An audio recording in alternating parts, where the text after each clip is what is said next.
Welcome back. Today, life is doing HR, divorce paperwork, and dog crimes before coffee. I'm thinking about this, actually. So, you build a career in one city. You take the worst week of your life on the chin. You climb back, you sign the... And this is not just a Miles Bridges thing. I think many athletes, you know, you sign, you dig in, you play, you pick up the phone, you show up, and then just somebody along the way just make the decision that affects you. That is every calendar invite titled Quick Sync. Nothing quick has ever synced. Yeah, there you go. So out there just like that, eh? And I think what's striking me for this is every Gen X guy out there listening, you know, has lived a version of this. Think about this, Whitaker. Think about this, Jay. Think about this, Sullivan. Right? The job you built. The promotion you gave to somebody else along the way. You trained the guy, fixed his slides, then watched him become your boss on Teams. The marriage that ended on a Sunday. Right? Or good morning, Roofy. Good to see you out there, brother. Or the friend group that kept moving on without you. That group chat still exists. You just became the screenshot they discussed. The lesson isn't bitterness. No, the lesson is reading the math early enough to write your own next chapter. If the numbers start whispering, don't wait for them to start yelling. And here's the thing, you guys. To me, that's what's striking about this, is that the team made the decision before the player did. That is modern work. You are loyal, then Friday becomes a plot twist. Right, and it's this whole idea of owning your next chapter instead of somebody else owning that chapter for you. And as we move into a world where more and more of those decisions are being taken from us by others, and you know, AI tools, etc., you know, tenure, this idea of tenure, guys, it's definitely not protection. Tenure is job sunscreen, helpful until the layoff sun starts cooking. No. And as a matter of fact, I argue that it never was. Was tenure ever protection? Unless you're Dr. John Petrocelli working as a professor. Yeah, then I guess tenure is a real thing. Yeah, but listen, here's the thing. Loyalty without paperwork is a story you tell yourself every day in the mirror. Loyalty without paperwork is vibes with a stapler. Cute, but legally unemployed. Yeah, loyalty, until you get the phone call, right? So, but here's the thing. Let's talk from the player side of things. You got to control yourself, because if you don't, the team's going to. Control yourself before your inbox becomes the narrator. Yeah. It's just as simple as that. So there you go, guys. Miles Bridges is on his way out. That is today's trending topic. If you don't control yourself, somebody else is going to make the decision for you. And you know it before you know it, it's going to kick you in the ass. You're like, oh my God, they made the decision. That is ignoring 17 red flags because the office had free snacks. Yeah. True story. And you know, it's interesting because when I was at ICU, they made the decision for me. I got the old phone call saying, yes, we're taking the company in that direction. I'm like, yeah. Just it was funny, guys. And even in that call in the moment, I was all excited to get the call, and I'm listening to it, and like, hey, so Keith, yeah, we're going to take the company in that direction. I'm like, oh yeah. And we'd like you to go in the other direction. Oh, yeah? Okay. Right? So it's this idea of controlling your own destiny, guys, and that's the whole purpose for this show. This show's to help you get up, and maybe something we say spurns the old, interesting. Yeah, so there you go. So apparently, in the middle of a fight, no, it's good name. It's good. I did it, and I had the awareness that I had to watch the muting, so I got that taken care of. But apparently, they're having a fight. And during the argument, she said to him, go and file the effing divorce papers. Never hand someone a dramatic sentence if they already opened DocuSign. So he did. And you know, it makes you wonder, right, if he was just waiting for that opening. Right, so you say to yourself, and listen, guys, I'm not pointing fingers, because I'm wondering if all of us have been in that situation where you're heated, you're in the moment, and somebody says one thing, and you're so close to the door.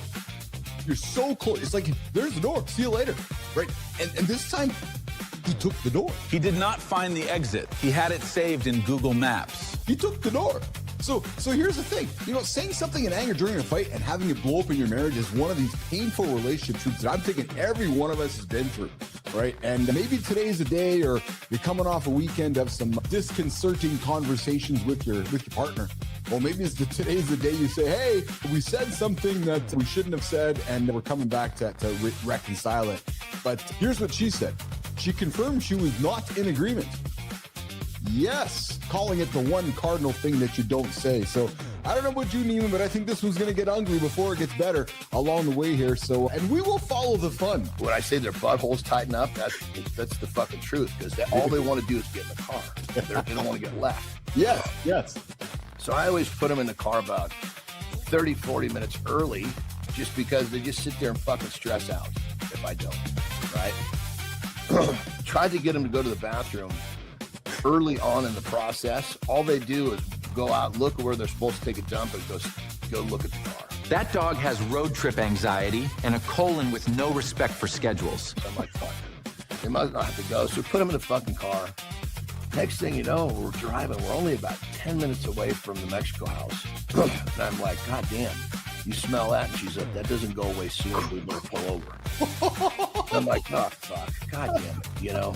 So I pull over, and fucking Midas is like dying to get out. He fucking jumps out. Normally he kind of steps out. He just fucking jumped out, laid down this fucking it was like a serving platter of like sized by fucking diarrhea. Just kept growing. Every road trip has a moment where the air freshener files for workers' comp. I look in the fucking back. This poor fucker had like, he must have kept his butthole fucking tight because there was just these few fucking splatters. Oh yeah. Not an actual thing that came down. It must have been like pressure. He was like suckling down. Yes. And we're like, fuck, we're on the fucking side of the highway. There's no place to turn around to go home. Hey, we are not chasing mornings. No, we are absolutely taking them. That is what I want to talk to you guys about today. And I know it sounds aggressive, especially on the day like today when actually, hey Neiman, fuck everybody else. Just you and me, Johnny. Yeah, that's it. And I know that sounds aggressive too, because what I'm going to say right now is not a passive idea. Nope. If you guys like what we're doing, you might like what I'm going to say next. Morning is not just another slot on the calendar. Watch the previous episode for highlights like this. Full show is up next. Bring coffee and a backup plan.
Fellas, your wife didn't make you gain weight. The missing deadline did. Single men train like Saturday night is coming. Married men eat the leftovers and call it life. Today, Briana Bass breaks down the quiet trap of comfort, attraction, and the dad bod nobody wants to discuss. Only on The Big Show.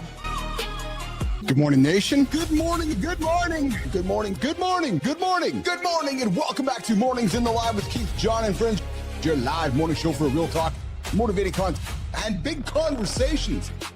We got Jimmy on the buttons, we got Kai on the buttons, and of course we got our very own producer Neiman out there making sure the words sound as good as I look this morning. We got Dwayne and Rico doing the fucking arm wrestle for who's gonna own the baby boomer token. He is toothless and proud. His name, Matt Roof. Talk to John's the bullshit professor. Kai's the shit professor. Briana, you're always teaching me, man, every single Tuesday. You will not find this kind of knowledge anywhere on the planet to start your day other than Mornings in the Live with Keith, Jon, and Friends.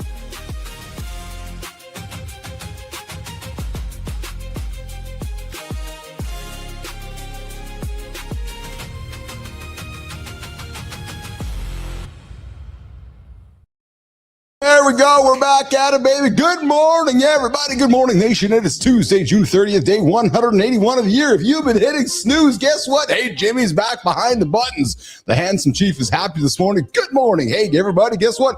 If you've been hitting that snooze button since the beginning of the year, you are now 26 hours and 40 minutes of your life wasted.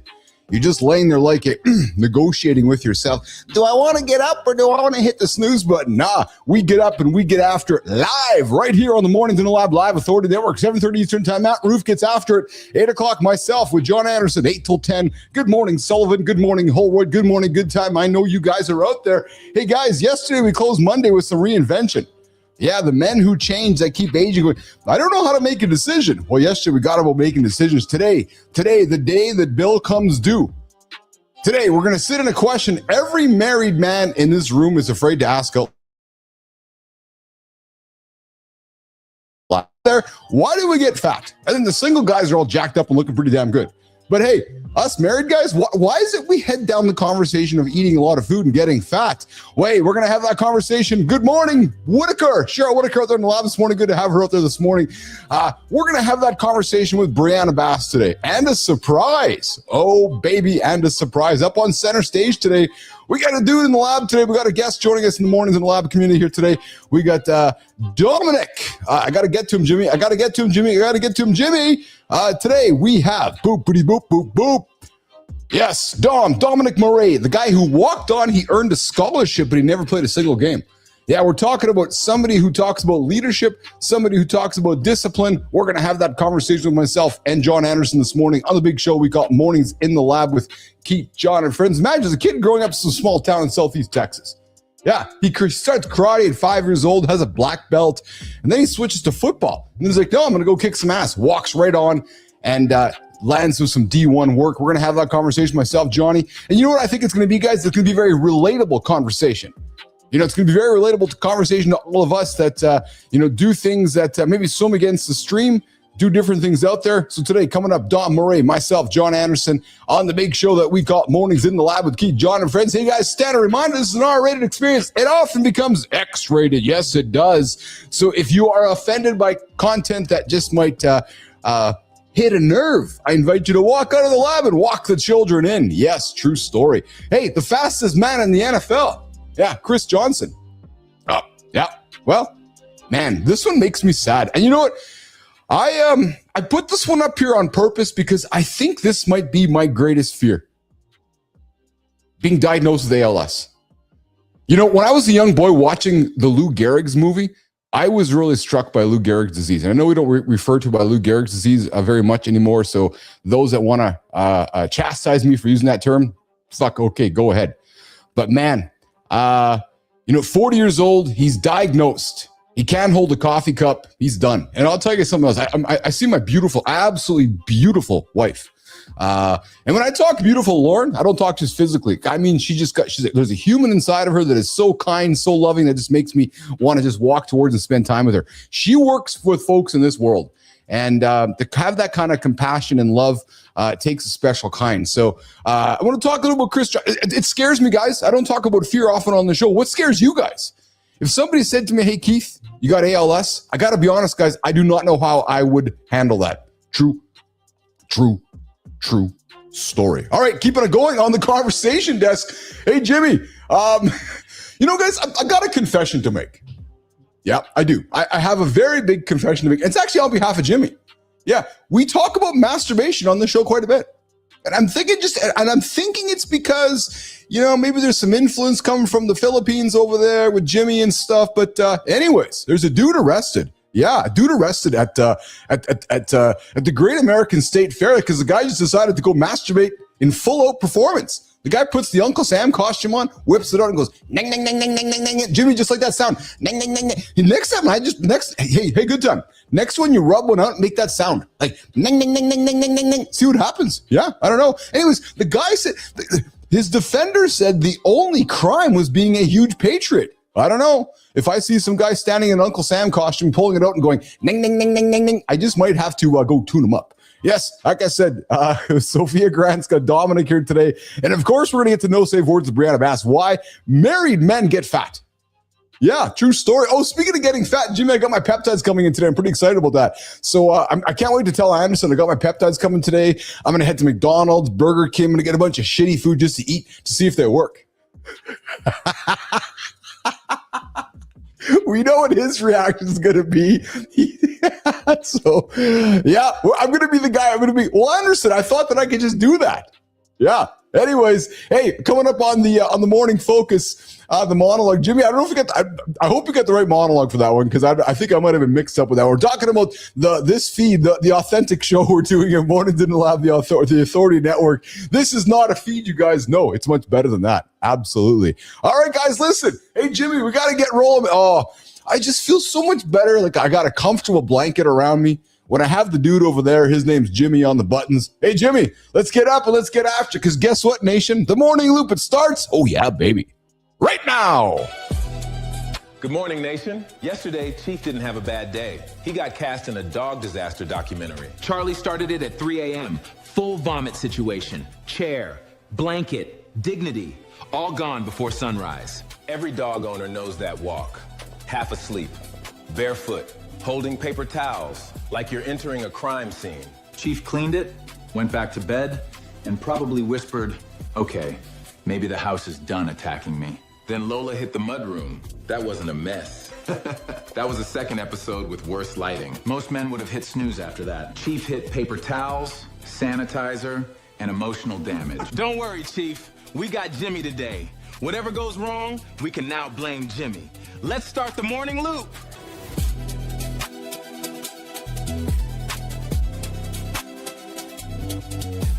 All right, listen. Should we ask them to subscribe today or wait till they are ready? What if they are not ready? What? You hear yourself? That is the trap. Hit the button. Stop thinking. Hit the bell. All right, there we go, boys. Yes, you heard him. You heard Frankie. You heard Tommy. Hit that bell, subscribe to the channel, get notified when we go live. Yeah, true story. All right, guys, listen, I teased it up. I got after it. I got into it. Today's trending topic, Chris Johnson. And I got a comment here from Sullivan. I want to get to Sullivan's comment here, which is, I almost hit the end stream button. Could you imagine? Boom, boom, accident. Yeah, so we got Mike Sullivan saying, yeah, those were good shots of Yankee Stadium in the film of his life. Lou was a brave man. Tuesdays with Maury. Oh, man. Sully, I read the book, dude. Like I'm telling you, that whole thing, there's a time in your life when certain things impact you. That movie, that story had a massive impact on me. So when I heard Chris Johnson today was diagnosed with this, 40 years old, so young. And it's what's really, impactful is my neighbor across the street, new neighbor a few years ago. And then Jim, I see him in a wheelchair about, I guess, last summer. And I see some of the speech slurring. And then I learned last couple of months ago that he was diagnosed with ALS. And nation scares the hell out of me. Absolutely scares the hell out of me. Jimmy, let's run this trending topic so we can have a The fastest man in football can't hold a championship cup anymore. If that doesn't scare every man watching, check your pulse. 2K used to make grown linebackers look like traffic cones. Now his own hand won't run the play. That's not just ALS. That's time walking into the trophy room and saying, nice career, my turn. So tonight, we're asking the ugly question. When your body stops clapping for your ego, who the hell are you? Yeah, so it scares me, guys. And it seems like every single day there's some kind of news coming from the athletic world, whether somebody's being traded or there's somebody's doing something crazy out there in the world. And today we wake up with Chris Johnson, the fastest man in the NFL, diagnosed with ALS. Definitely a sad situation that, man, it just makes me kind of go, oh, dude. All right, hey, listen. Hey, guys, I want to lean into some of the shit we had yesterday, last week. Jimmy, I got my little daily opinion section here on our doc here. Jimmy, I saw you pulled out. Hey, so yesterday, guys, you guys know the day before that I had just a night. With the animals. I can tell you guys yesterday, by 5 o'clock, 4 o'clock, it was dinner time again. The dogs were eating. The house was clean. And then Lauren had a party last night. So the dogs were like, oh, it's time to go again. So got up this morning, dogs are all passed out and sleeping, but true story, I got a full sleep through the night, and there was no butt-ass naked handsome chief wandering around the house this morning, Jimmy, trying to clean up vomit, trying to clean up shit. No, none of that. No, none of that at all, actually. So I'm pretty. That's it's a positive day in the world today of the handsome chief. That's for sure. All right, hey, listen. Let's continue going with our conversation desk this morning. As we get into some of our breaking stories this morning. All right, let's. Well, trust me there, Cheryl. That was it was an interesting situation to say the least. All right, hey, so you guys got. Listen, here's one of the things I really love about leaders. Yeah, is when we say, go look to the left, go look to the left, go look to the left, even though they're working on something to the right. Well, for the longest time, Elon has been saying that, no, we're not working on a phone. Nope, there's no phones coming with Starlink. We have no interest in doing a phone with SpaceX.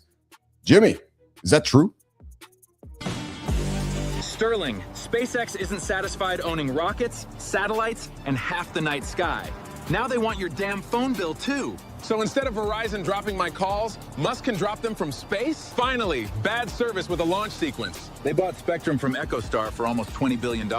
That's not a phone plan. That's a supervillain buying the air. Imagine calling customer support, please hold while your complaint orbits Earth. All right, let's talk Starlink becoming America's next mobile carrier. I'd say this was inevitable. I'd say it was quite inevitable, actually. But apparently, they're reportedly entering the U.S. market here in the next little while. Actually, I'm suspecting in the next probably 18 to 24 months. But they've been working with a few different carriers, and the goal would be. And so there's been discussion about them making some acquisitions. As we know, they own some of the EchoStar data space, but they're reportedly preparing to enter the U.S. consumer wireless market under its own brand. A move that would see Starlink involved from satellite internet provider into a full. And listen, we know the guy's got a massive $1 trillion business. He's got to try to capitalize it and monetize it as much as possible. So it's not surprising. It's actually not surprising. And right now in the U.S., and if you look back at the history book, when Apple launched theirs, they partnered with T-Mobile. Well, hey, guess who Starlink is partnering with? It's actually T-Mobile, direct-to-cell technology, providing additional coverage. And this would it just seems so damn obvious. Yeah, so coming up, if you got a Starlink, you might just want to get a phone on the Starlink network. Hey, man, things are changing, and it's happening very rapidly, as we can see with Elon and the gang over at SpaceX and so forth. So, would you guys get one? I guess that's the big question. Would you get a phone on the SpaceX network that's owned by Elon, or would you be worrying that everybody's listening to your stuff? Oh my God, Elon's listening to my conversations. Jimmy would be like, oh yeah, it's all happening over there. Yeah. Anyway, SpaceX reportedly planning Starlink phone service for the United States. Coming up, John Anderson will be here in a few minutes. And of course, at the bottom of the hour, we got our guest today on the show. He went from a karate kid to being a walk-on. Yeah, to a D1 athlete. That conversation is coming up next with our friend Dominic Murray. Dominic Murray, the walk-on who earned a scholarship but never played a single game. And of course, coming up at the top of the hour, we got our very own Briana Bass. We're talking about why married men get fat and why single men don't. And I thought that title is great, Jimmy, because as my peptides arrive today, I'm going to head down the path of, I'm going to go get fat. Not. John's like, what do you do, man? I thought it's supposed to go the other way around. I'm like, yeah, me too. All right, hey, have you guys been to Stonehenge? I was at Stonehenge a few years back, and it's interesting. It's kind of in the middle of nowhere. You got a bunch of rocks standing up. You're like, oh yeah, what are these rocks doing here? They're just standing up, just kind of out in the middle of nowhere. And listen, there is a clue that a 5,000-year-old wooden structure found 3 miles from Stonehenge might be the monument's blueprint. Jimmy, before Johnny comes in, let's... 5,000 years ago, somebody stood in a field and built the original Stonehenge. We just found it. Wessex archaeology found 2 massive wooden posts at Bulford, Wiltshire, aligned to the solstice, 500 years older than Stonehenge. That guy was a dad. He had problems. He was figuring it out. Same software, different century. Phil Harding pulled this thing out of the ground last week. We are talking about it on a Monday morning. Stick around.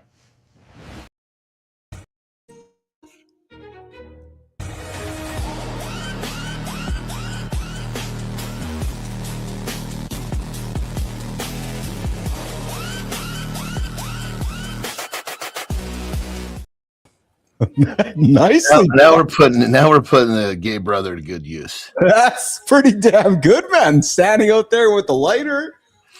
That's How are it. you, pal? I'm good. I got funny. I got fucking locked out of my studio this morning. Oh, no shit. Yeah, the fucking house cleaners. I'm like, what the fuck?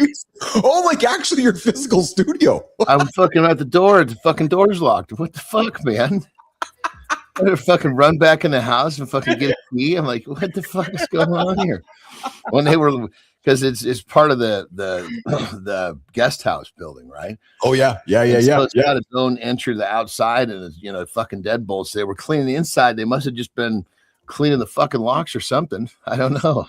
Fuck, man, that's funny. Hey, have you been to Stonehenge? Have you been to London, England? I can't remember if you've been there or not. But I've never been out to that. Okay, yeah. It's kind of so. I know we've never really kind of talked about this before. And I know you and I have. We have open minds to believing things.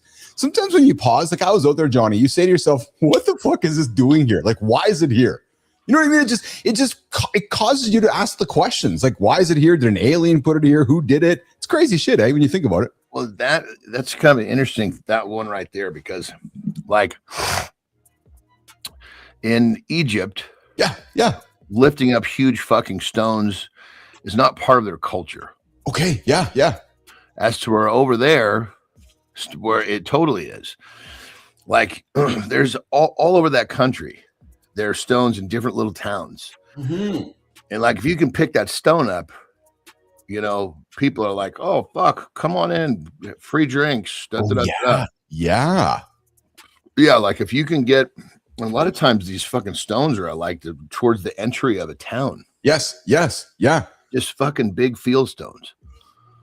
It is quite fascinating and I was out when Lauren and I went to. So real quick, I just kind of leading back to my thing. So this is I still don't think that humans did that. But this one actually, the culture would lend itself to the people would want to claim that.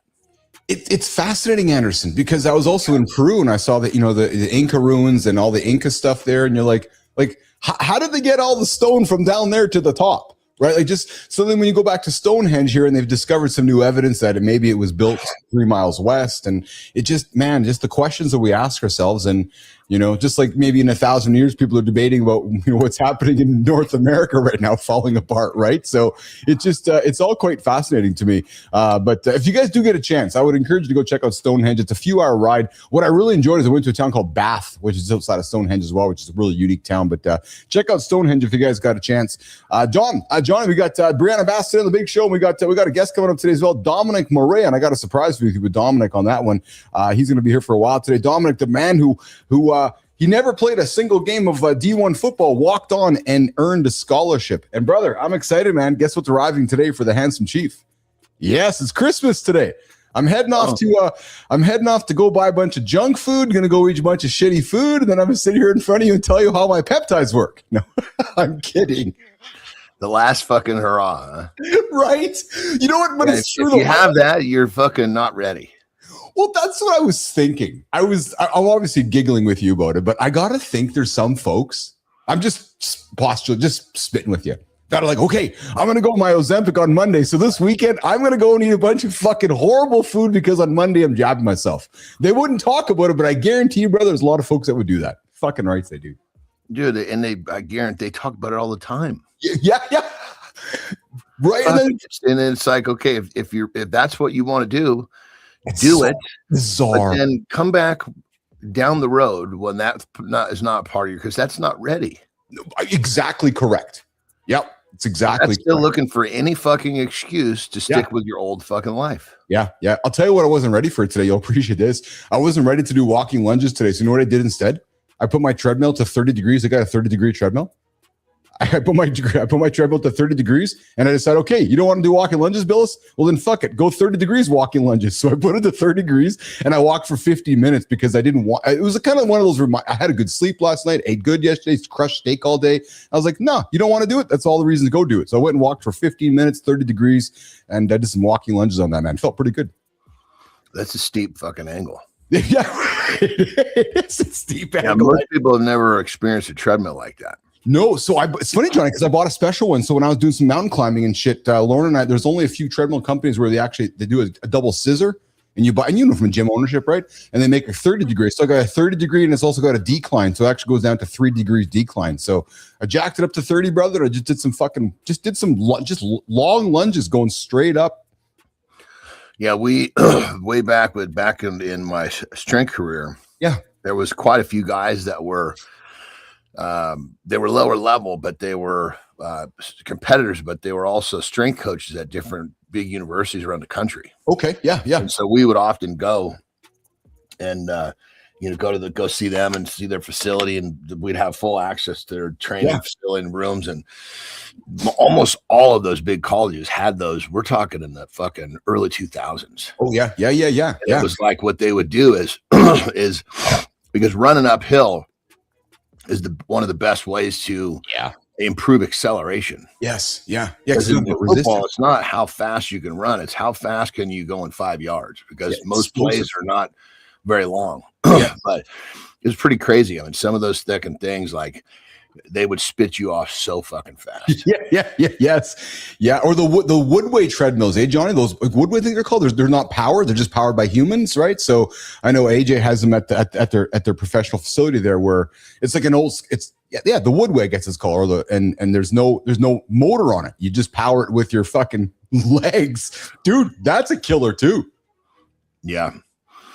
Yeah. There's so many great ways to improve. Yeah. If you want to.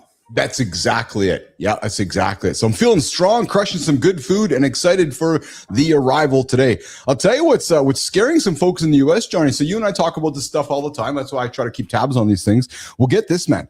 As the world's continuing to pivot to maybe stable coins and adding more digital currencies to the world, there's some concerns that stable coins could trigger a $1.3 trillion bank run on actual fiat currency. Jimmy, let's set it up. A stablecoin pays interest, and suddenly your local bank starts looking like Blockbuster watching Netflix log in. 4,000 community banks just screamed, "That's our money!" Like crypto walked off with their girlfriend. They're not scared of technology. They're scared the deposits funding Bob's tractor loan end up in someone's phone. So here's the question.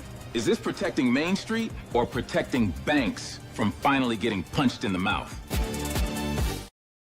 And I'm Don Moraes, joining myself and Jordan Anderson in about 80 minutes, and Briana Bass will join us at the top of the hour. And Johnny, I got a grisly encounter I can't wait to show you in a couple of moments. But this one here is interesting, because the reality is this. John wakes up one day going, okay, I got my money at my local bank.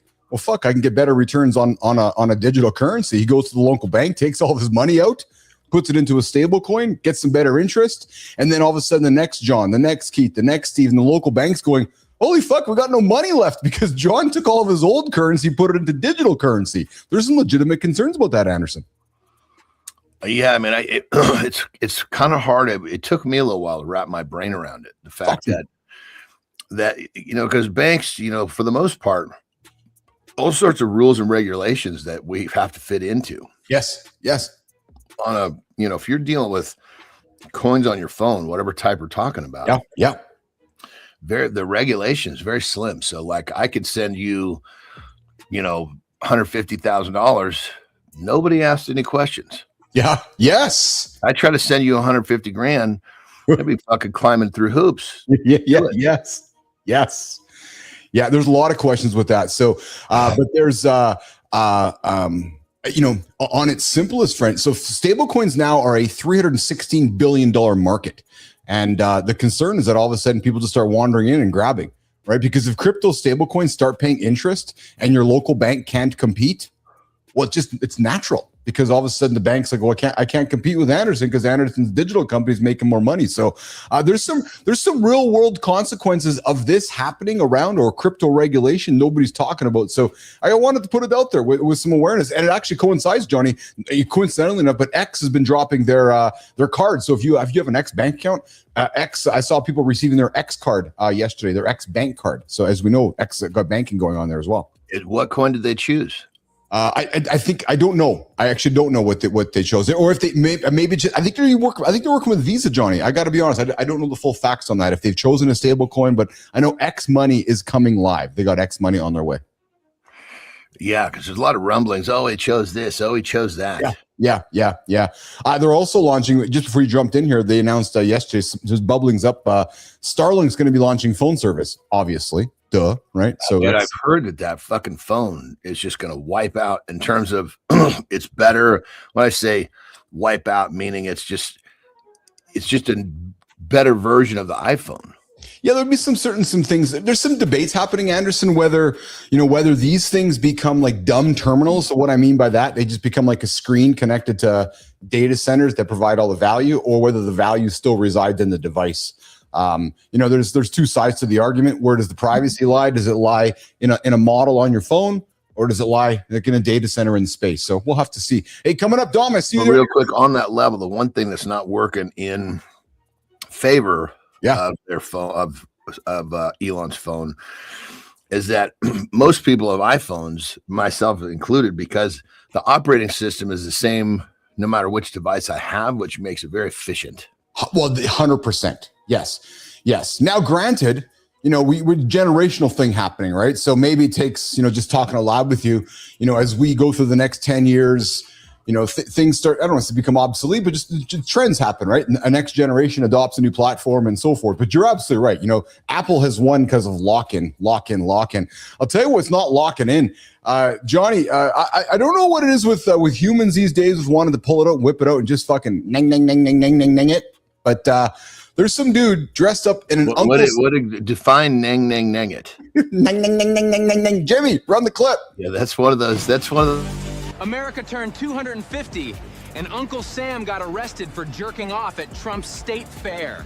That's not patriotism. That's one man trying to make America come again. Full costume, top hat, beard, live stream rolling. Then the cop walks up like, "Sir, zip up the Constitution." So today we ask, when MAGA says, love your country, how far is too far? Why? Real quick, brother. When you do these little fucking goofy things and you start acting like R2-D2, it's so fucking easy to see why you got left behind at the playground. Our guest coming up didn't get left behind. He walked on to a Division I team and made it. Dominic Murray's coming up in a few moments. But Johnny, what is it with all of us? People just want to go out there and pull it out and just do crazy stuff, and then we put on the MAGA costume, like the Uncle Sam costume. Like, the energy folks put into crazy stuff fascinates me, man. I'm like, dude, just go take that energy, go put it elsewhere. Like, kind of like learning to talk like R2-D2. hey, Petro's demanding more. Ning, R2-D2. Yeah, here's the problem.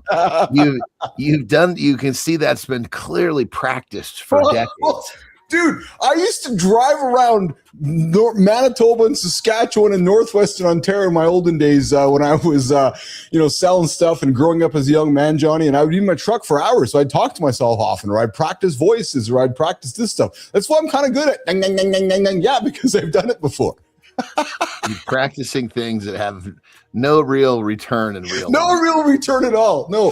Here's something I haven't practiced. This freaked me out. I thought about you when I saw this video because of some of the laughter we've had over the last year and a half about your experiences with bears. Now, I know you haven't had a direct experience, but up at the cabin there, they've been around and we kind of talked about them. They're kind of freaky. Well, watch this clip. Jimmy, there's a grizzly encounter caught up here in Canada.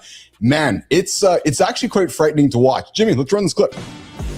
She's hiking in Canada, dog beside her. Then a massive grizzly stands up 2 feet away like, "Wrong trail, asshole." Most people run. She doesn't. She stays calm Because apparently panic is how you become bear jerky. Even the dog shuts up. That's when you know it's serious. Dogs bark at leaves, but not this murder mattress.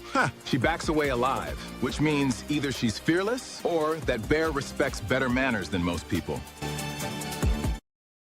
You run the clip while we're talking here and mute it, but just watch this because her patience and the dog's patience. This is a grizzly, Johnny. This would fucking eat her alive.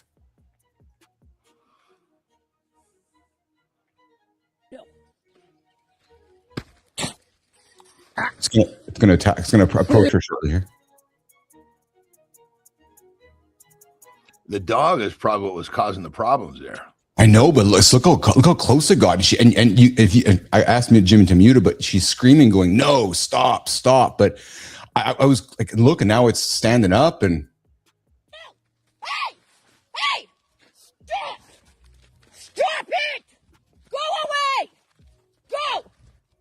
Enough! Wait! Dad! But I guess you got to try something, right? Like you're like yelling at your dog, bad. And then she made the thing go away. But brother, like, I don't know how, like, that's like, props to the young lady for keeping her cool and keeping You could see the way that bear was poised. If she took off running, that would have been it. I think you're right, eh? Like that's as simple as that, isn't it, Anderson? Right? He's up on his hind legs. He's like fucking. That's like a borderline attack mode, I would assume. Looking at his way he postures. That's what I thought too, and the fact that she held it together, I thought was quite impressive, man. Because that's I don't know how you do that. Like that's crazy, man. That's scary shit, bro. I mean, we've been that close to him up in Tahoe. You have seriously? Oh fuck, dude. I mean, there's been times where, yeah, I mean, there's like years and years ago. Fuck, my sister. I don't know how she missed this, but she calls me from the main cabin. I go back to the back cabin. There's 2 fucking cubs up in the tree. She's standing at the fucking bottom of the tree taking pictures. What? I'm like, sis, you understand that fucking mom is around here somewhere? She doesn't know she doesn't know that's a camera. That could be a fucking gun you're pointing at her cubs. She's going to come out of the fucking woods and whoop your ass. Let's go get inside and watch from the fucking window, please. Jesus Murphy. But like when they come walking by, like, when we're, they come like plenty of times where I talked about going out on the front porch. Yeah. They're fucking 30 feet away. Closer than that. Man, that's scary. When I saw that thing go up, like you said, and you said it best. I think her patience and convincing the dog to be patient and not be crazy, probably saved their lives because that bear would have chased them. I guarantee it. So, yeah, fuck yeah, and I think that's. I mean, and I think if that dog was not there, because the dog moving around is what got the bear excited. It looked to be. Yeah. So you're saying if the dog wasn't there, you think the bear might have ignored her, perhaps, eh? I think it would have been much less heightened. Yeah, that's fair. Figure like this: if you're in some sort of a confrontation on the street, and somebody's fucking moving quick and twitching around, you're fucking reacting to that. Yes, it's just fight or flight. You're like, what the fuck's going on here? Is this guy going to hit me? Yeah, the energy. Yeah, because you talk often about energy. You're right. If I'm standing there with energy, you're thinking, what the fuck? But if I'm standing there calm and I'm standing there subdued. I think if the dog wasn't moving, the bear would have been probably more like in the very beginning. You could see he was just kind of looking. That dog started getting fucking heightened. Yes, he started getting heightened, and it just slowly escalated. Yeah. Good morning, everybody. Hang out with Keith and John. Coming up, we got Don Murray over on set with Center Stage, myself and Sophia Grant, and of course Briana Bass coming up at the top of the hour. Johnny, why married men get fat and single men don't. All that and so much more on the big show we call Mornings in the Lab with Keith, John, and friends. Listen. Should we ask them to subscribe today or wait till they are ready? What if they are not ready? What? You hear yourself? That is the trap. Hit the button. Stop thinking. Hit the bell.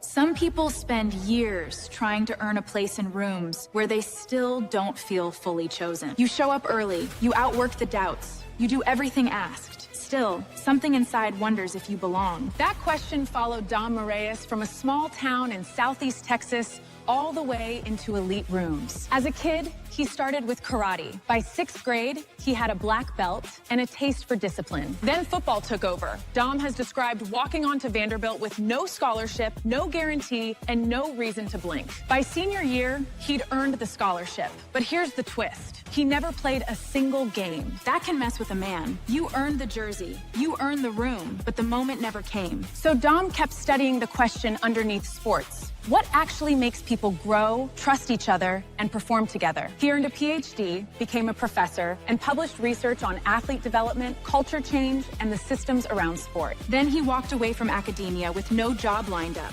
Mentors doubted him. Dom asked a harder question. Who am I living this life for? That question became the pivot from achievement into identity. Today, through Mind Ready, the Leadership Lantern, and executive coaching, Dom teaches that trust comes first and growth starts with identity. Dom, welcome to the lab. We're really glad to have you here today. Johnny, we're talking leadership today. I'm excited to have this conversation. We got a dude who goes on to earn a PhD. He becomes a professor. He publishes peer-reviewed research, does a lot of great shit. And then he wakes up, walks away from it all with no job because he asked himself one question that I think, Johnny, a lot of men and women could ask themselves today.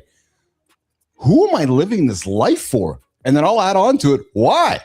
Jimmy, let's bring him up. Dominic Murray this morning into the lab. What's going on, Dom? Fellas, I've been looking forward to this. Gotta get your camera on there. There it is. I can hear him. I can hear him fine. There it is. There it is. Good. What's going on, Dom? Man, I've been looking forward to this, fellas. The handsome chief, Jon himself. Come on. Oh, you're the first person who's ever actually used that nickname. I know. I watch y'all every time with Briana. Thanks for having me, y'all. It's good to be here. Keith, are you there? He's always got technical difficulties. He's the one supposed to be running the goddamn show, and he's always got something wrong with his Wi-Fi. As long as I'm showing up like I'm supposed to. No, you're good. You're good. He thought something was wrong with you, but it was actually wrong with him. That's why he dropped out. It was actually me. Yes. What's going on? It's always actually you, brother. But let's be honest. It's always me. It's always me. How are you, pal? Good to have you here today. Yeah, it's good to be here. I'm really excited to be with y'all. Talk to you a little bit. Yeah. So, I cut right to this one, man, because this strikes me because I think this strikes so many folks when they wake up. Who am I living this life for? Like, dude, such a simple question, yet you made that question hung over your head and you did something about it. Dom, let's start right there, brother. Why? I think in life we get these, there's some research that talks about transformative learning, and we get into these disorienting dilemmas where, identity crisis, whatever it is. And frankly, I got out of a long-term relationship, and that started everything. I mean, from there, it was 5 years in that, and then going to therapy, trying to figure things out, starting to questioning a little bit more of my conditioning, how I was raised. And granted, I've been raised well, but there were some things I just wanted to question. And I thought I was doing PhD, I was doing academia because that was just what I was good at. I didn't understand necessarily I didn't have a family with a lot of business connections, let's say. And so I just kept doing what I was good at and tried to, increase my social capital, move up that social ladder by getting the PhD, getting smart, trying to learn all this stuff. And then what happened? And then ultimately I just realized I started breaking. Actually, John, I actually did a lot of strongman there for a while. Did you? Eventually, yeah. Where did you? Where were you? Who was your state chair? How long ago? I might actually know this. Oh man, I don't even know the state chair, honestly. But it was with NAS. I was training a lot in San Antonio. In Austin, I'd be at Big Tech's gym or Heavy Metal Fitness. Those are what year would have this been? To. Man, 2016, 17 in there. 2018 was when I finally I got a bulging disc in my neck. I felt like my body was just treating me horribly wrong, and so it was this whole identity shift. Moved away from that, but I mean, Jan Todd, Terry Todd were people I hung out with when I was getting my PhD. Jan was my advisor, and so for this longest time I kept on pushing my body with the weights and everything, but all that changed, and I just thought to myself, what am I doing? I've been on autopilot, just pushing, going hard, going real hard at everything I was doing, but I didn't know, what was I even aiming for anymore? And so that it I mean, that really started changing things. And I thought to myself, I thought academia could bring me wealth. I thought academia would bring me this like elevated status. And then I'm realizing like, man, I like research. I love the people, love the teaching, but no one was reading my articles, nothing like that. So I thought to myself, like, I gotta go face some of these fears that I originally had, which is to go into industry. Because growing up, like when I was in college at Vandy, I was surrounded by so many people who had these connections, who had these lifestyles I didn't even know people could lead. You could like go, my dad's got this company, or I would just go sailing on the weekends. From a small town in Texas, I didn't know even that was the case. And so I started finally saying like, I need to go do something. So I didn't have anything lined up. Like this video said, I just burned the ships and told my people at the beginning of the spring semester in 2021, I said, I'm not going to come back. This has been fantastic. But if I leave my toe in here, I'll never leave at all. So I just had to do that. And eventually we had some really great relationships with people at the San Antonio Spurs. And I was able to land my first industry job there, where I learned a ton. Don, you're a big fan of leadership. You have a leadership framework, 3 things. You set the direction, motivate the behavior, and create the environment. But what I find striking, though, is you use the word motivate. And you don't strike me as somebody that wants to motivate behavior, because you understand that motivation is intrinsic, yet you put it up there as motivation. So when you walk into a room, I don't think you're somebody that says, I'm going to motivate you. So how do you approach motivate with leadership, Dom? Because somebody who gets up and just walks onto a field and achieves what you've achieved, you didn't need to be motivated. That was how you were raised. I'm thinking, you know what I'm getting at, Dom? So it's interesting to me that we use the word, because you're a leader, you talk leadership. Let me just jump in what you're talking, Keith. So I think what he's basically describing is that the pain of reality had become greater than the pain of change. Oh, okay. Yeah. And when that happens, it's not discipline oriented. You're just fucking motivated to go get that, whatever that new reality is, because you're moving towards something that, quote, is less painful, or probably far more exciting, because you realize this is it. If I stay here, I basically just stay the same, which is not what I want. I'm with you, Anderson. And I was going to say, from there, obviously, there's got to be a series of disciplines developed to continue that motivation. But I'd love to hear what Dom's got to say about that. Yeah. And actually, one last thing, Dom, before I throw it to you, but I wonder, though, and I'm asking the question because I wonder sometimes if we as humans get caught up with that word motivation as like it's almost like it becomes a barrier. It's like, oh, I need Dom to motivate me, or I got to find motivation, where it was I don't think in your journey, Dom, you found it. It was in you. You discovered it. So I'm playing with words a little bit, but sometimes I wonder if people are looking for something that's actually not there. You know what I'm saying, Dom? I think so. Yeah. I mean, I really like what Jon has said. So I'm going to try to bring together a lot of different ways that I look at things. Yeah. So this is going to be really, really woo-woo. But when I really like to try to keep things simple and clarify things. I think that it's like either love or it's fear. It's either approach, like you're aiming towards something, or you're moving away from something. So I think that for a long time, I was moving away from just not being enough, ultimately. Like if you want to be very, very simple with it. And so to Jon's point, like that became so heavy. It's like, this isn't fulfilling. Like, I'm going to break. And so what do I want to start aiming for? And that's when I was like, I want to do this leadership stuff. I want to be able to help people just be great in any situation, which means getting down, letting the sport curriculum go and getting down to what are some key skills, ways that I can just help people be better versions of themselves. So then that actually interrelates with this framework that I've started to really, really develop, which is, at one point in time, I thought it was Simon Sinek has this book called Start With Why. And I think that's incredibly important. Well, since that time, I've started to really believe that learning actually starts with who. Like, you have to identify, like, who am I, first of all, before I determine what my purpose is. Then it's like, to me, it's who, why, what, how.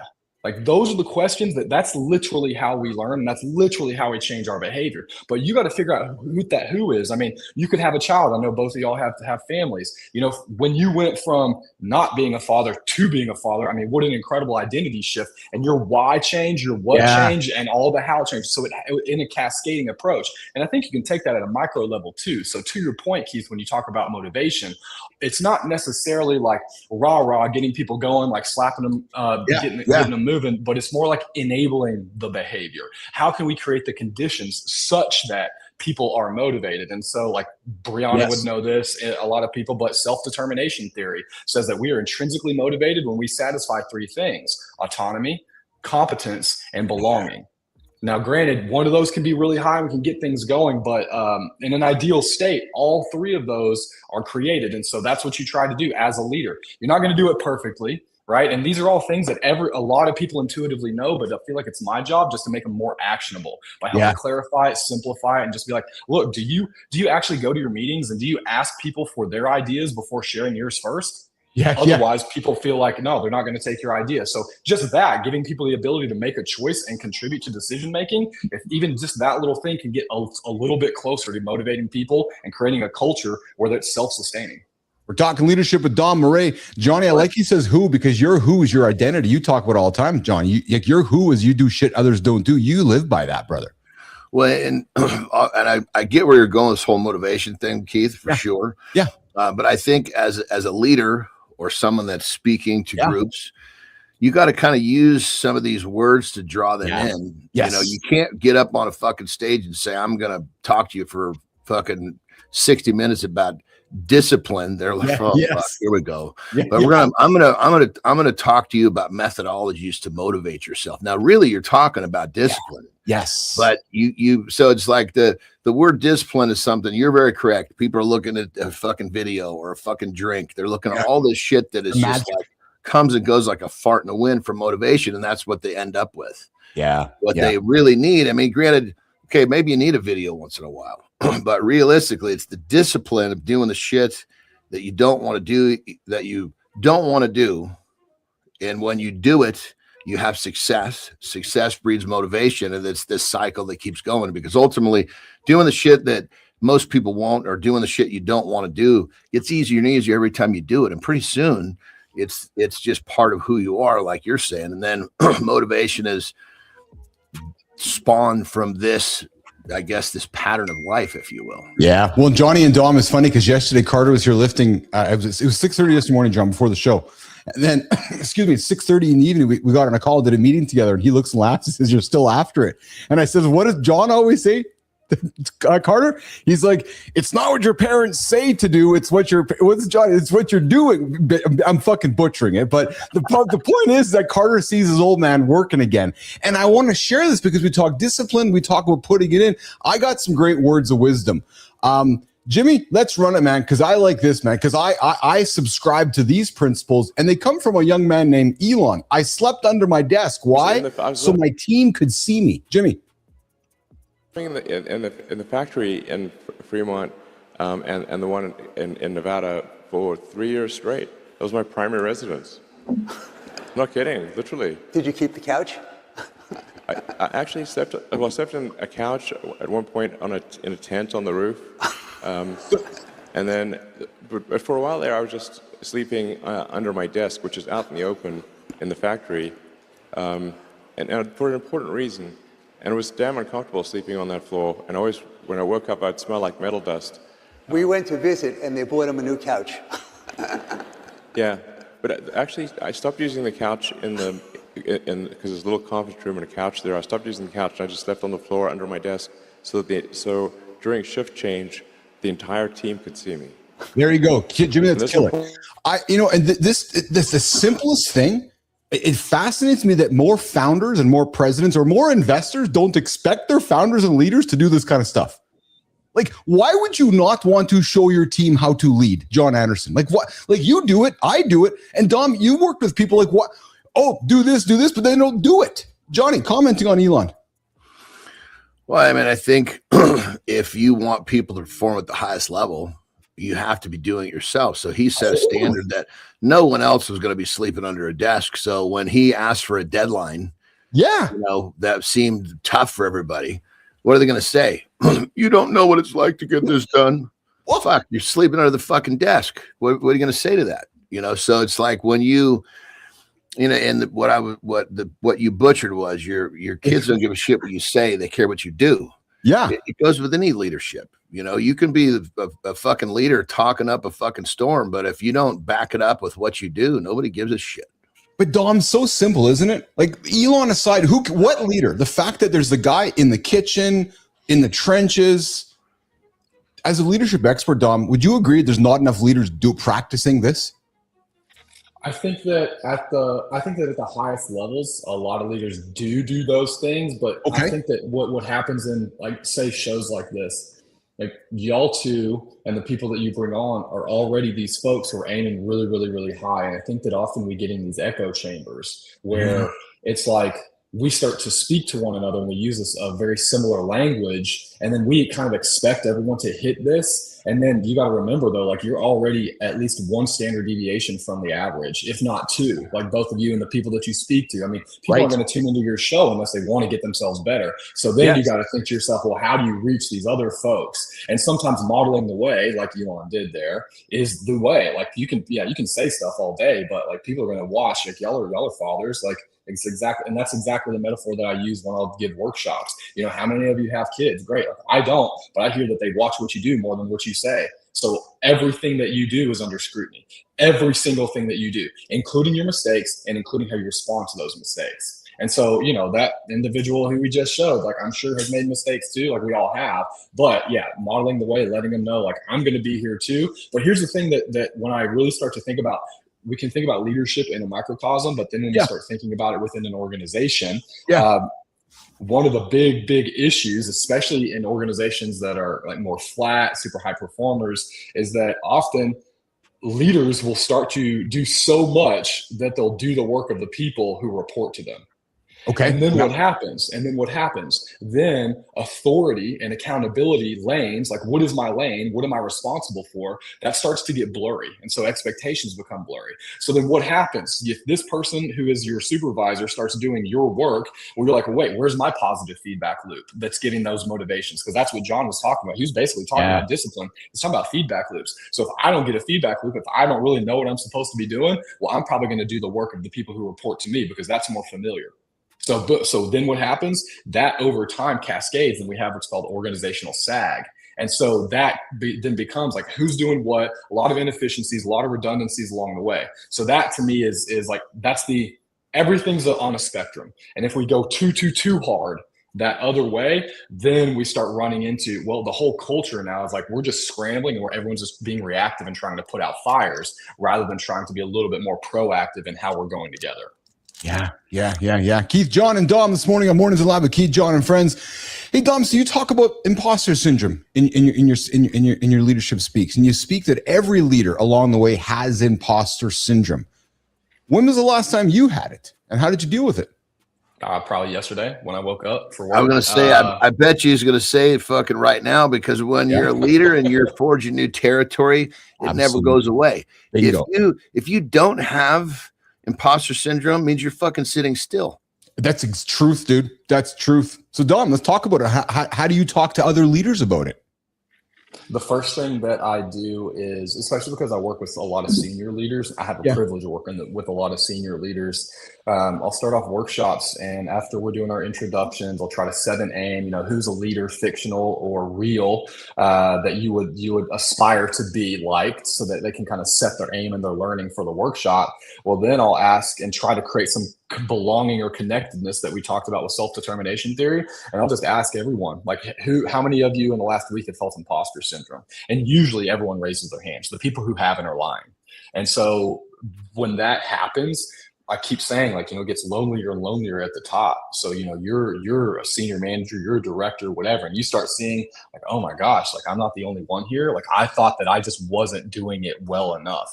Just that, like, you can see, like, shoulders kind of sink a little bit. Like, people get a little bit more relaxed. You become more in your, like, learning zone rather than being in the yellow light or the red light. You're green light. Like, you're okay. Like, I'm here. This space is safe. Right. Or at least it's vulnerable, or at least people are here understanding that, like, I'm ready to change this a little bit. I'm ready to be open to how to do this differently. So just, first of all, like, just that connectedness and making sure you're not alone becomes huge. And then all we try to do is just, I mean, if you really, really want to simplify it, I mean, then just trying to make them a little bit more competent, like already trying to pull from them the skills that they use, like whether how they give feedback or ways in which they are already motivating their team, making them part of things, how they're building trust.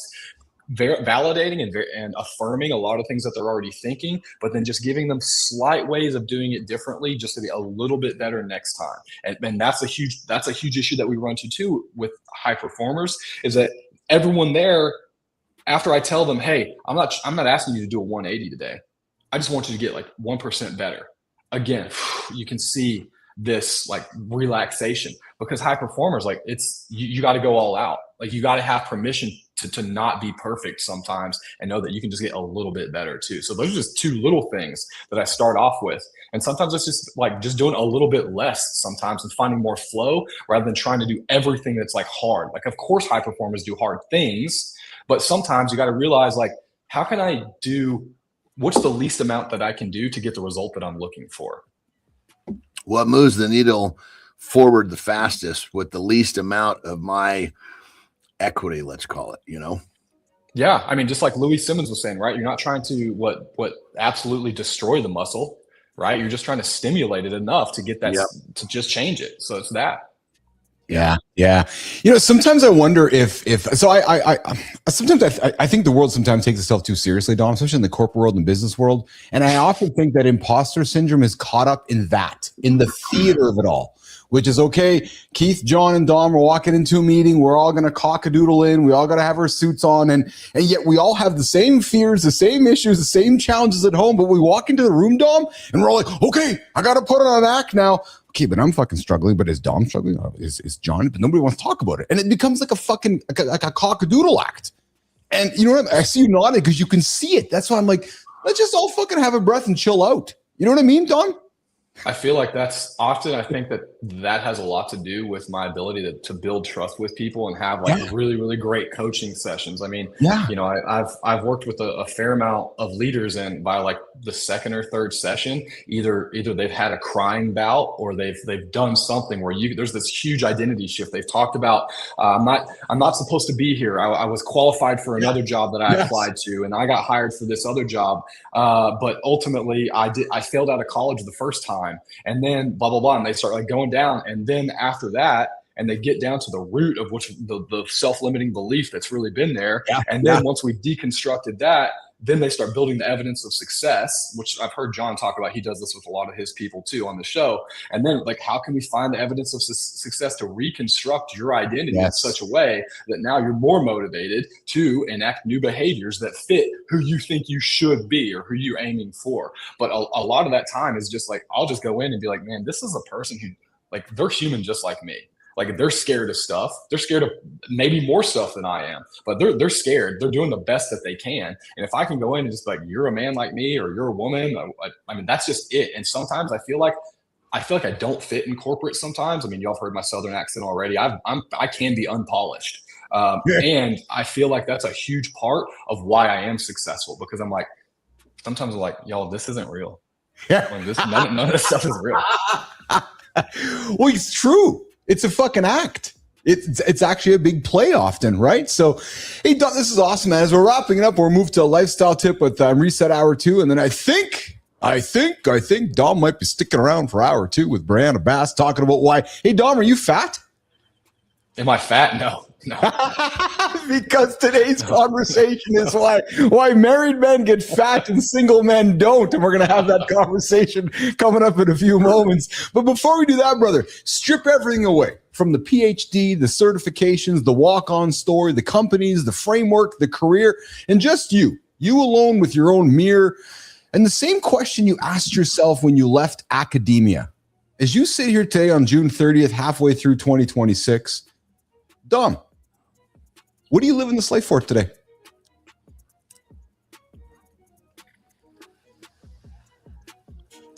I just want to become the greatest version of myself, and I want to help people along the way. And I want to find the best ways to like love myself and others. And I want to create a family where a lot of that love exists. And so that's it. That's it. There's a lot of different ways I can be doing that. And I'm really working hard on working hard to gather the resources in order to create an environment such that love can exist and thrive without too much external threat to it.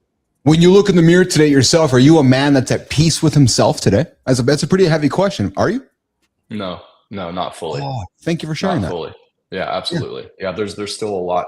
The academia, the academia didn't help me build my financial nest in a way that I wanted to, and that was also a part of why I left. And so I've been on a tear, an absolute tear, trying to make up for lost time, which is hard to think about. I don't think it's the most productive way of thinking about it, but that is what is going on with me now. And so there's a lot that takes away my peace with that, but I do know that I'm on the right track.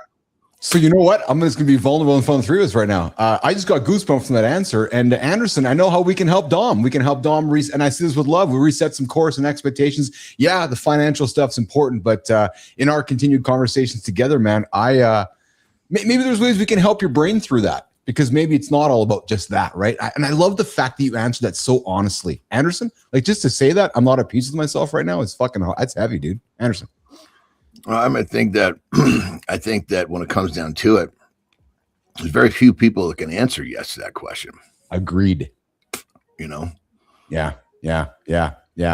Dom, that's awesome stuff, man. I want to keep digging into that with you. I really do. And I'm looking forward to grabbing coffee with you later on today. But let's do this, Jimmy. Absolutely. Let's do an hour or two reset lifestyle tip with Anderson. We're going to come back with Briana, Dom, Keith, and John, and why married men get fat and single men don't. On the big show we call Mornings in the Lab with Keith, John, and friends.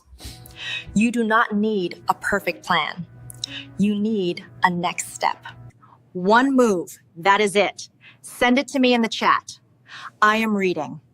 One excuse out, one action in. Go.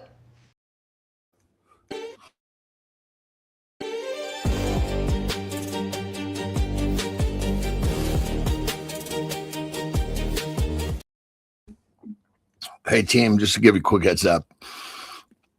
This gentleman who walks in carrying that dog right for my lifestyle tip is the worst AI rendition that you guys have of me. So clean that up. Jesus Christ.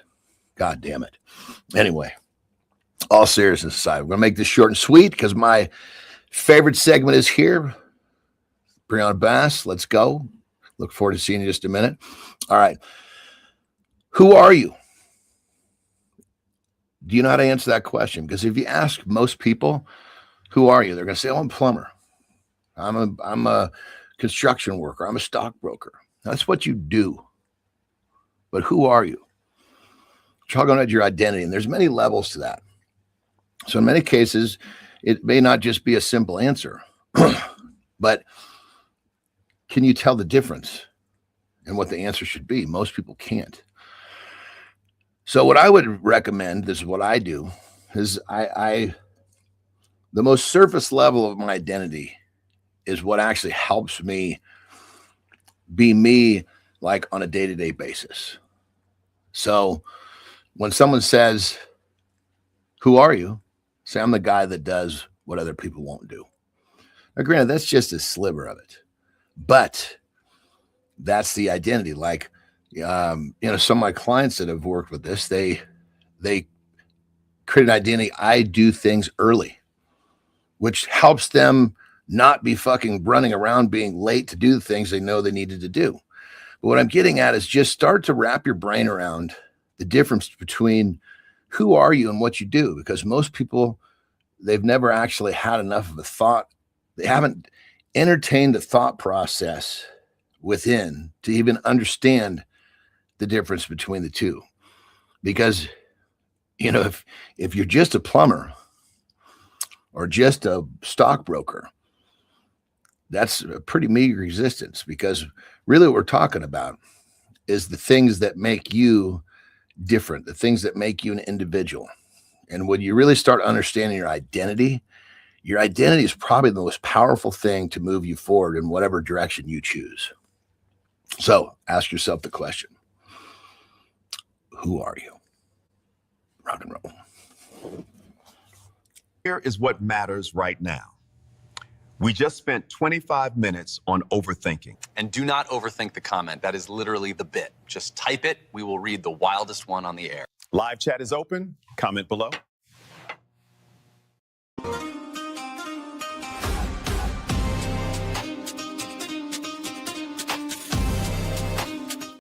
Good morning, everybody. Welcome back to the big show we call Mornings in the Lab with Keith, John, and friends. We're playing with some new call to actions here. So thank you for your patience while we are sorting that out. We just wrapped an awesome conversation with, truthfully, might be one of the kindest guys I have met. His name's Don Murray. We talked leadership, we talked imposter syndrome, and we talked about who you are. Oh, we talked who you are. If you wake up this morning, look in the mirror, guys, are you comfortable with who you are? Are you at peace with yourself? That is the question we might want to be asking yourself. And hey, guys, when you look in the mirror, you're feeling fat today. Why is it that guys get married, they fall in love with the hottest chick on the planet, and then we get fat? We're having that conversation with our very own Briana Bass. It starts right now, hour 2. And guess what? Dom is sticking around. Why? Hey, the secret's going to be revealed up next with Briana. Keith. You know who needs to hear this? That guy, the one in your phone. Do not write him a sermon. Do not fix him. Just send him this. Screenshot the part that hit. That is it. That is the whole job. You are welcome. I saw a wedding photo yesterday. Guy looked dangerous. 10 years later, same smile, different belt size. That's the quiet trap. Marriage doesn't force a man to change. It just removes the scoreboard he used to respect. Single men train like rejection is still possible. Married men sometimes live like attraction became a lifetime subscription. Then come the leftovers, skipped workouts, bigger jeans, and that dangerous little sentence, she loves me anyway. But love is not the problem. The problem is comfort without accountability, and a man who stopped creating deadlines for himself. So today, Briana is here to break down why married men get fat while single men stay ready.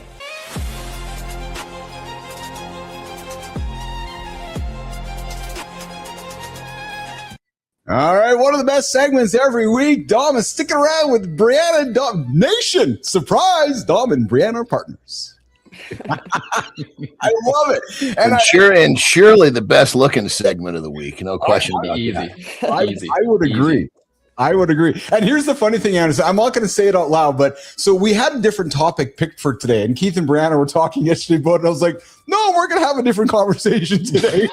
And then if anybody will look at that conversation, Anderson, it would have been like, what the hell are they talking about? That's up next. This week we're talking about, and here's an obvious one, man. We see it all the time. I'm going to ask you two right off the bat.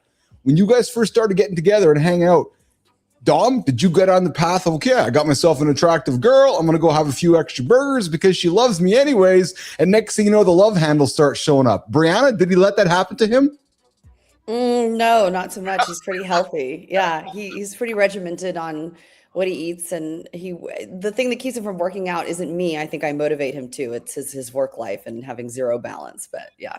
So then why do we get fat when we find the hot girl? Seriously, the man finds the hot girl, and the next thing you know, he's on the couch spilling out of his 40-plus jeans. Briana. This is an easy one. This is a really easy one. Also, I heard this topic right now live in this very moment. So, but here we go. But this is an easy one, right? When we're single, we are literally in a state of being constantly evaluated, constantly assessed. You're scrolling on an apps, and what are we looking at other than maybe job and height? It's those photos. And if you can see a dad bod, a pooch, all those things, our female brains internalize that as somebody that doesn't take pride in themselves, doesn't have self-discipline. Maybe they're a poor provider. We're not necessarily consciously having these thoughts, but this entire sort of spark of this web is happening from a perception standpoint of how we evaluate a potential mate. So yeah, you're literally being tested, and then you get married, you scored it, right? You got it. So you can relax and rest into that good old fashioned oxytocin and all the things that feel good when you're together, and you want shared moments. And a lot of those shared moments are around eating. But yeah, you go from being evaluated to you earned it. You got the prize and you can rest a little bit. You're exhausted from keeping up that single dude body. I never thought about it that way. You're always being evaluated. Johnny. Well, I mean, I totally agree with everything that Brown is saying. I just think it's really fucking sad that people get worn out by fucking taking care of themselves. That should just be part of how we're programmed to be. Yeah, it's like looking good and being healthy. Oh boy, this is really fucking tiring. Jesus Christ. Set a fucking standard for yourself. So then, John, throwing that at Dom. Then Dom, you meet Briana, attractive lady. You start finding attraction to her. At no point, so at your journey, you're comfortable with your own mirror. To use Briana's point of evaluation, you're like, no, I got to keep this up. Would that be fair for me to say, because that was who you are? Like, who I am is how I eat. I got to just jump in. I don't think my man was doing all this just to find a mate. it's just part of who he is. I believe that too. So I want to go here with him. Like, so Dom, did you struggle with in your journey? Weight or have you always been this? You talked with your previous coach? Yeah. So, well, actually, like sixth grade, I could either do band or PE. And I really realized in sixth grade, I was like, oh my gosh, I'm getting chubby. And I asked my parents, I was like, can I not do band anymore and just only do PE? And so from there, it was just football from there on out. But then football and then weights, and it became who I was. I was a strength and conditioning coach, all that stuff. Now, granted, the identities did change after that long-term relationship ended. But, it's like eating the same food, making sure I have my Monster Mash, just my, sorry, this sun is killing me right now. Sorry, y'all. This is my Monster Mash, and then just making Monster sure I have Mash. rice. You're talking vertical diet, Stan Efferding. That's one of my buddies. Yes, sir. Yes, sir. Yeah. So doing that stuff, and so it makes life easier. Like I want to make sure. Literally, there's some weights that I see right here. Like there's a barbell. There's some rubbers right over here. So it really is. It's almost like I don't brush my teeth as much anymore like that. But no, then being with Briana, it's like y'all know her. Like not just how she looks, but who she is inside, and you only get to see some of it. Like she's incredibly beautiful. Like I have to like make sure that I like keep a standard, because I also need to make sure that like I'm leading that too, because we need to be able to go exercise together or go take walks when I'm there, or make sure that we both eat healthy if we want to do the things that we want to do for this like aim that we have in each of our lives together. So like that's a responsibility if we want to talk roles that I think as a man kind of take on here. So Briana, you used the word shared moments. I like that, because Jon talks about the shared moments he has with Terry often, right? Playing pickleball and often, Briana, you're right. Us humans, shared moments are often over a bowl of food, right? So when you guys find shared moments in the gym or shared moments in the pickleball, or Keith and Warren out in the gym here, those moments is what keeps us perhaps attracted to each other outside of food. Briana. Well, it's one of the 8 forms of intimacy, right? So this quality time, having, deep conversation, pausing, being present. So you have to eat anyways. So the meal provides all this extra stuff, right? You're getting a lot of bang for your buck. Probably a pretty environment if you're out to a restaurant sitting on a patio. It's one of my favorite things to do, right? So there's a lot of reasons. It just feels good. But I think above all, right, because still when we're dating, it just feels good. But I think we still kind of keep it up a little bit more than, let's say, post-marriage or post sort of commitment piece. I think it's more so about, you're literally interviewing. I mean, people make fun of, right, Hinge dates or app dates, because they'll say, I felt like I was on an interview. I hear clients talk about it all the time. I'm guilty of it myself. Had a secret checklist in my head and I wanted to ask them, 10 questions. So you are literally being interviewed when you're single, especially today in 2026. So when that interview is over and the position is filled, you're like, oh man, I can rest. And then, death by 1,000 cuts here, it slowly gets away from you. It snowballs and you look up and you feel horrible about yourself. And then we get into resentment to our partner, things like that. We start wanting to turn the lights off. We become a little bit more disconnected, a little bit more withdrawn. Maybe we isolate. And then you've got men, right, who might eventually get so down on themselves, and the female's responding to that. So their sex life is gone, and perhaps he reaches outside, externally from the marriage. So on my end, clinically speaking, it's bigger than just aesthetics and vanity. It's so much bigger than that. The iceberg here is confidence, security, which bleeds into marriage and all the things. So even how you move around the world, even in your workplace, right? And it's not bullshit that the more attractive you are, the more money you get paid, the more you get promoted, the more people are drawn to you, the more attractive you are has actual currency out there in the real world. So if you want to hedge your bets and make your life or your marriage, having the best odds possible, try to look good as a part of that.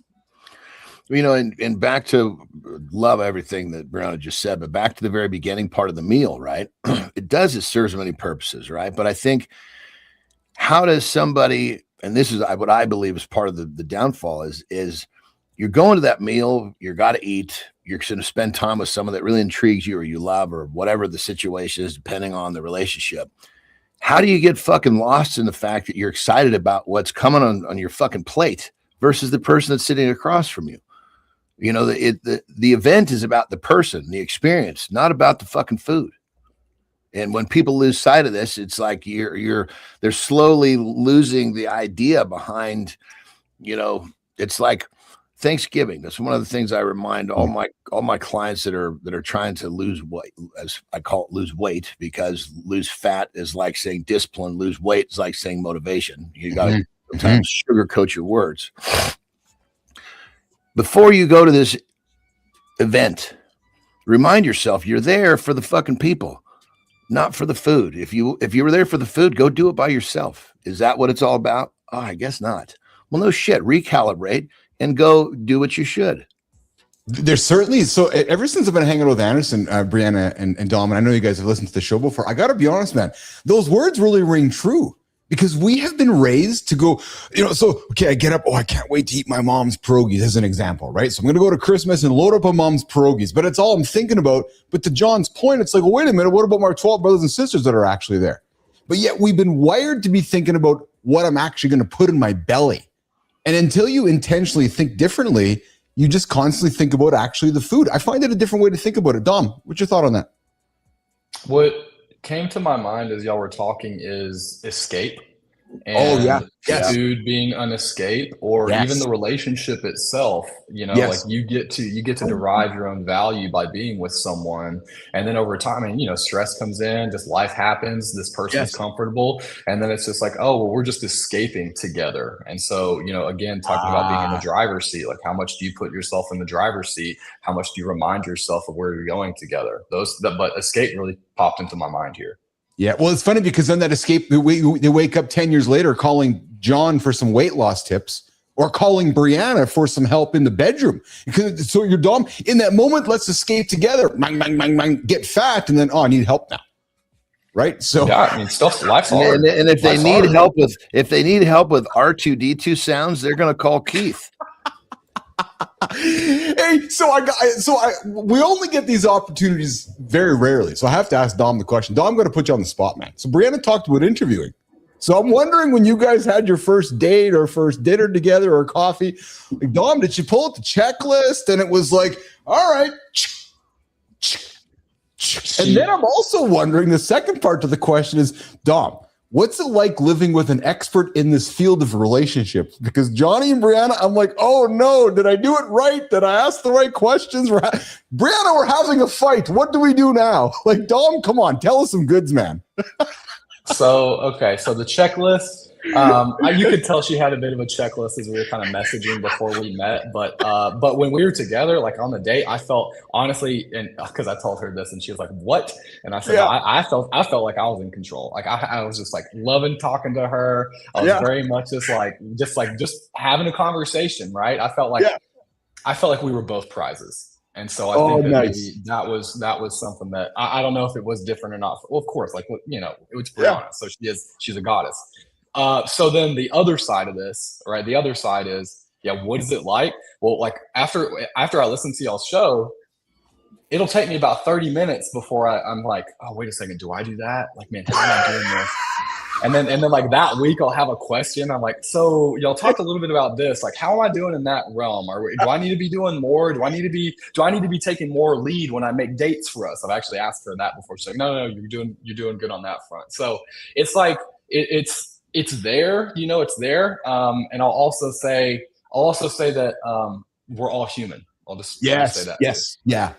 But that's pretty cool, though, because you think about it, right, Briana? So Jon, in his world with physical fitness and strength and food and peptides and science, obviously, if you're living in Jon's world, you're going to learn a lot about that, right? So then Dom's living in Briana's world, Briana's living in Dom's world. That's actually pretty cool, Dom, because you're living with somebody where we don't get taught about the shit Briana teaches us. We do not get taught, especially us men, Dom. We go through life, and then all of a sudden we find out about the attractive girl. We're like, oh, we're supposed to do that?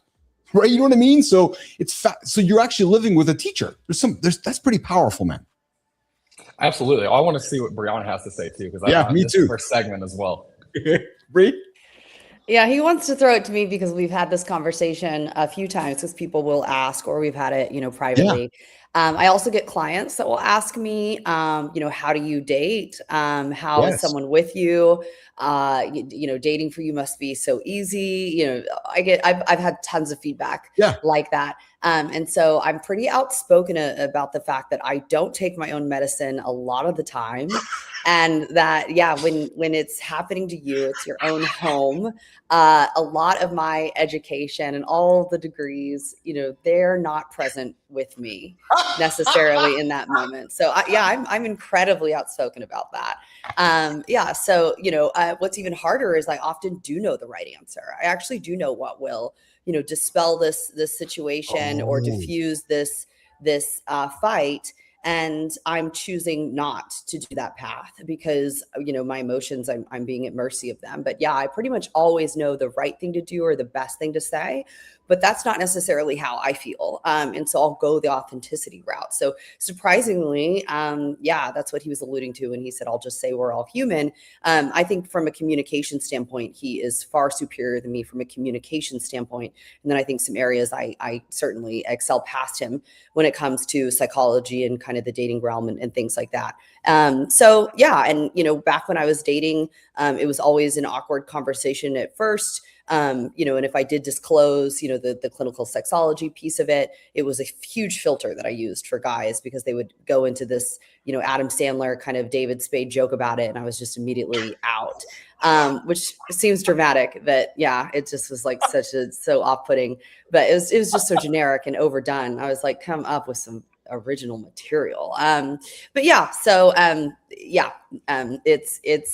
not always, singing my own tunes live in the moment. That's funny. I've thought as you're saying that, I'm sitting here kind of giggling because I imagine when you say that to like in with me, like if someone meets me and they see clearly that I've been involved in athletics, then they immediately want to tell me how great they are. Right. So do you get the dudes that want to tell you how great in the sack they are because you're a fucking sexologist? That must be fucking straight comedy, dude. Yes, that's like, wait a minute, let me fucking push record on my phone so I can listen to this later. I've had every comment you can think of, and thank God that I was single for about 4 years ish. Thank God, and thank God I did go on the apps for a few years. I couldn't serve my clients. I would not understand. I would think that I would understand. I would not understand. So if you have not lived that in 2026, it really is a unique experience. You're getting this incredible access to this array of diverse kind of shapes and sizes of people and stories. And it's a high volume in a condensed amount of time. Call it if you're going on a date a week or something like that. Back in the day, there were so many barriers to entry from that volume standpoint. It just wasn't happening. We were way slowed down, way more intentional, all that, right? So today, and I would stack dates. I go on a couple, back to back, so I wouldn't have to get dressed more than once. So it's just inevitable that you hear it all. So I've had all those comments. What will happen to me more than anything though today is being at a party or being in some social engagement and people start telling me about their very deep personal thoughts and personal problems and struggles and tribulations that they're facing. And I have a hard time because, I want to be really respectful and thoughtful and compassionate towards that. But I'm also not on the clock. And I have to have time off. That's fascinating actually to me because so sometimes I'm thinking to myself, if I'm in Dom's shoes, like, do you find yourself analyzing everything, right? Trying to do it right, or just being yourself? And I like the fact that Briana or you guys said, we're just human. At the end of the day, we're still human. And as much as we learn, but in the moment of an emotion, Briana, you react a certain way because you're human, right? And I hate to chalk it up with that way, but it's as simple as that. And it goes like this. Did you guys know, Jimmy, did you know that your anger literally harms your body? Mm-hmm. Did you know one blast of rage can hit your immune system fast? The 5 hours line is a little dramatic, but the stress hit is real. When you go nuclear, stress hormones surge and your body shifts into fight or flight. That can mess with immune signaling and mucosal defense markers like IgA. So the problem isn't just you got mad. It's that your whole system starts acting like danger is in the room, and recovery takes time. And if anger becomes your default setting, it gets uglier. more cortisol, more inflammation, more wear on the body over time. That's why rage feels powerful in the moment and stupid as hell later. Your body pays for that performance after your mouth shuts up. The lesson is simple. 1 angry minute can cost more than 1 angry minute. That's our today's Did You Know? Back to Keith and Jon.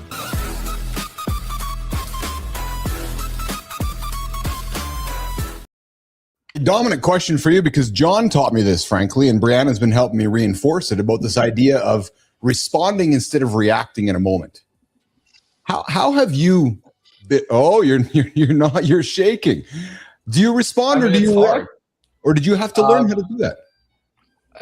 I think that I was pretty good. I would say above average at a lot of this socio-emotional stuff. Okay. Yeah. And I was actually thinking a lot about this last night as we were thinking about this show. Actually, as I was talking to my therapist yesterday, I want Briana so badly, and I want to be with her so badly that it became like these things that I thought that I was pretty good at, that I had kind of overcome, or at least had some control of. Like when my fears came up of oh, I'm not good enough for her, or I need to be doing this, or I feel a threat of her leaving or something like that, which really hadn't necessarily been true, but it was something I created in my head. My fears welled up inside of me. I mean, and so those, the reactions have come. Now, to her credit, what she does is knows what's going on. Now, sometimes she's I feel like she's smarter than, I don't like how smart she is and how much she knows, because it's no, I'm right on this one. You're therapizing me and going around this.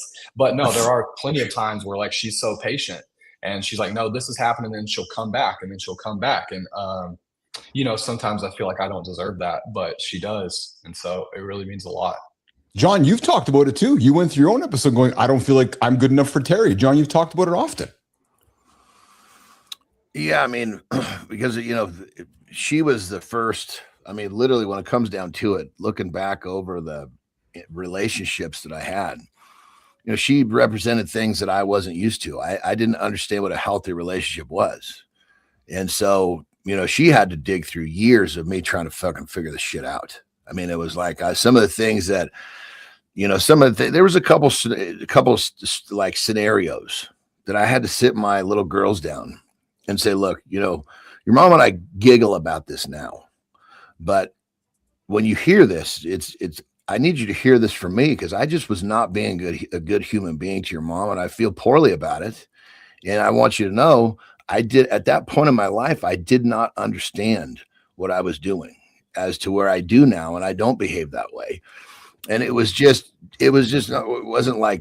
infidelity shit. It was just me not being a fucking nice human and just not being. So I guess it's just one of those things to where, I'd never experienced loyalty. I'd never experienced brutal honesty. I'd never experienced these things because I was always fucking around with the wrong chicks. And so in my mind, I had developed, this is what a relationship is, but in actuality, it was way over here, not even on the screen. And so, it was I had to start to little by little realize that, okay, I need to be a person that actually has the potential to house the foundation for a healthy relationship. And it was, it took a stretch for me to get there.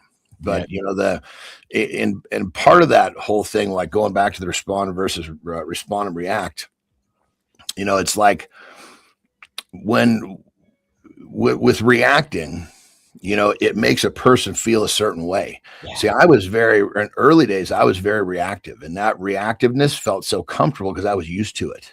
Then I realized this is not the fucking life that I want. I don't want this fucked up relationships. I don't want this bullshit. And then when I started to realize it was my doing and the way that I was behaving, that's when I realized, okay, the reacting thing has got to fucking stop, and it all started kind of with me. I want to feel, if I react, I feel fucking terrible. Physically, it's like the brain chemistry that gets dumped out in that fight or flight. It's no good. So it's kind of crazy how everything we're talking about wraps itself together. Well, Anderson, so I learned what you talked about from my father, because my father acted that way, right? So I was the one who. So then when Carter was born, and I find myself reacting the same ways that I was raised by being shown, I caught myself in the moment going, holy fuck, I don't want to be that kind. So then I had to keep working at it. And then as I started spending time with you, Anderson, the last couple of years, learning how to respond instead of react and slow it down. And it's been a fucking game changer for me. And Dom, 100%. Oh, absolute game changer. Because, you know, I even had a conversation last week. I'm like, and I say this often, whether it's right or wrong, Briana, but like, I'm 54 years old. I don't really want to deal with that fucking drama. Like, it's like choosing those discussions. You know what I mean? It's like, I don't even want to go there.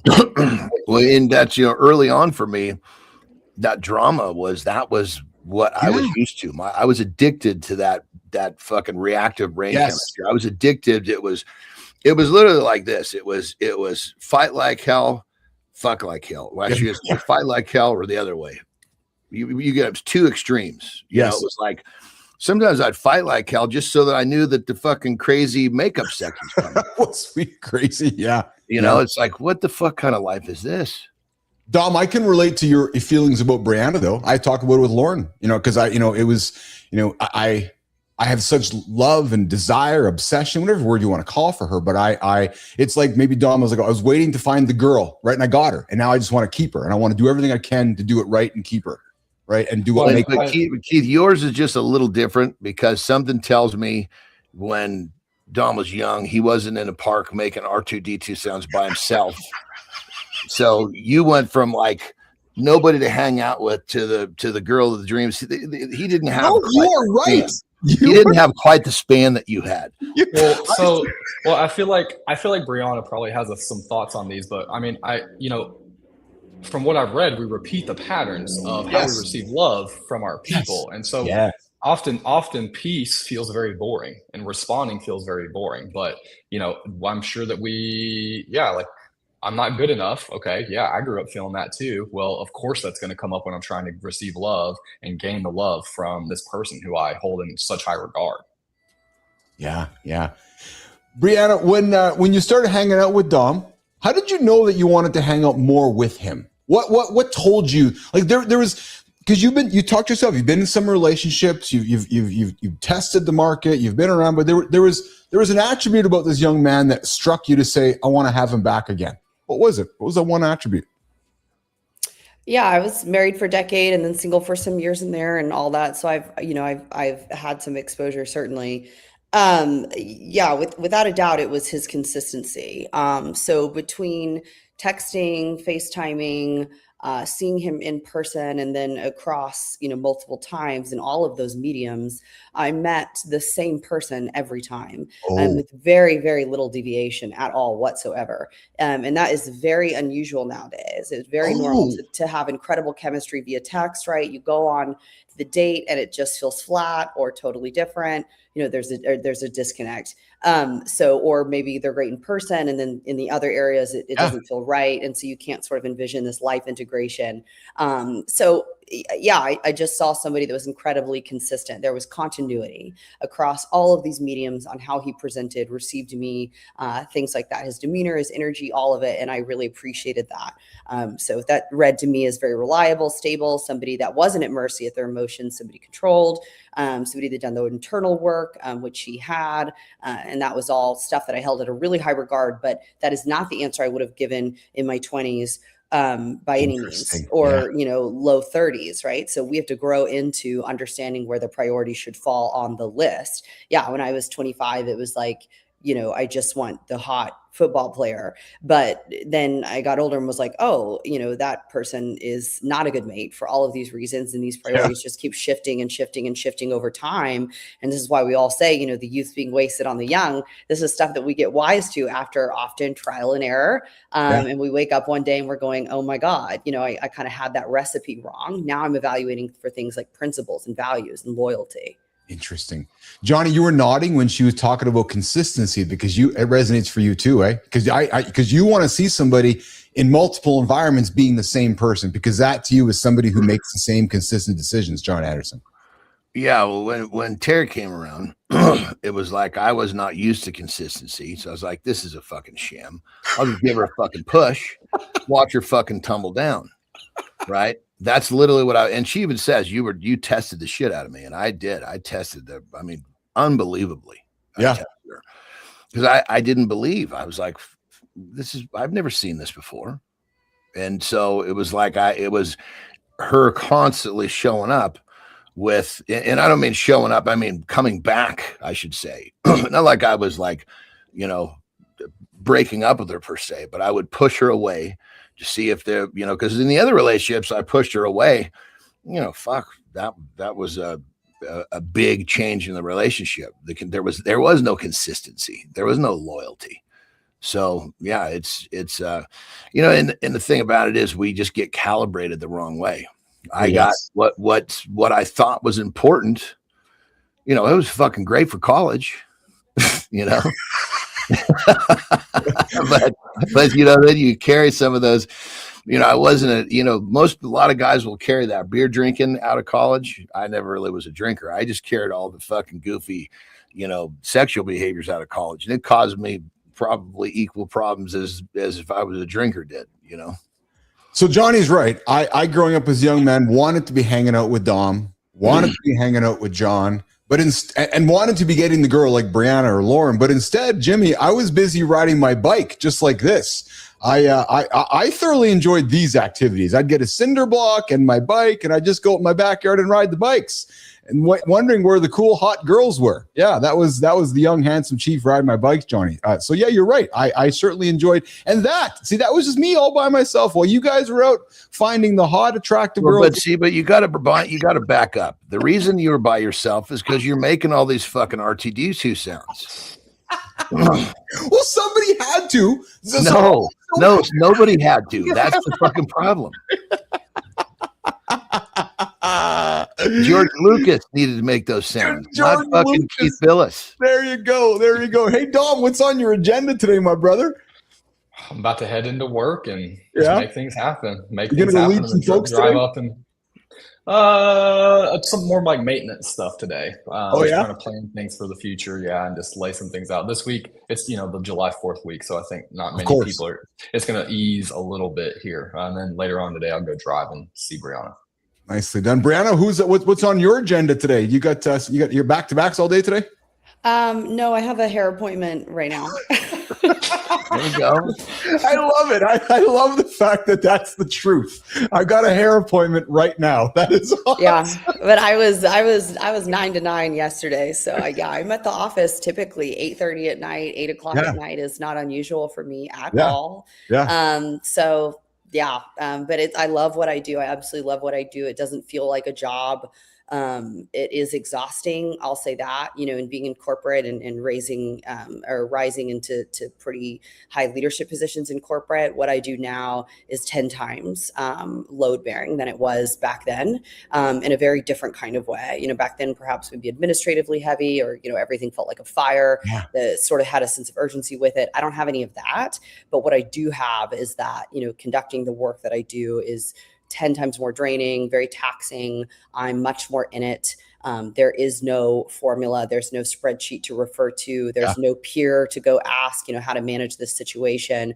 And there's no postmortems. So it is live, one shot only, all day, every day. And so that can get really, really taxing, but I do still love it. It doesn't feel like a job. So I'm very privileged and very grateful. But yeah, today I have to have a hair appointment. So that's where I'm going. I love it.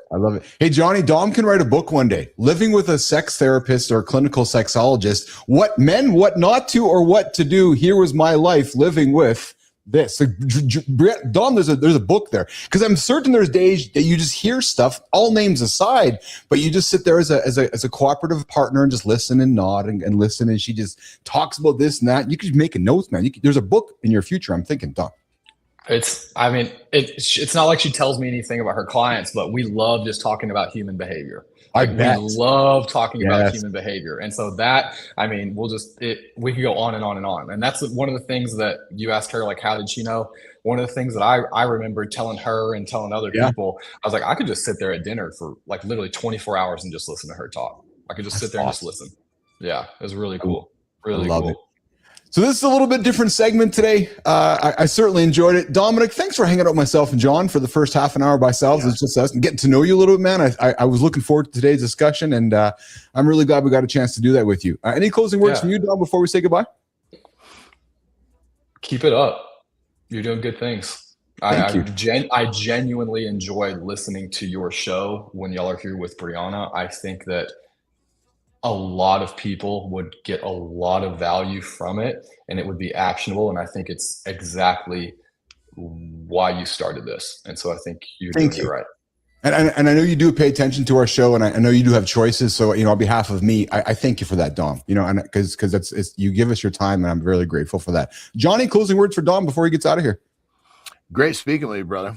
It's it was fun listening to you talk, fun relating to you, and it's always it's really cool having this is I guess you'd say this is the deepest look we've seen into Briana outside of her work, which brings a lot of it just helps us all relate and understand each other more. So it's been a great experience all the way through.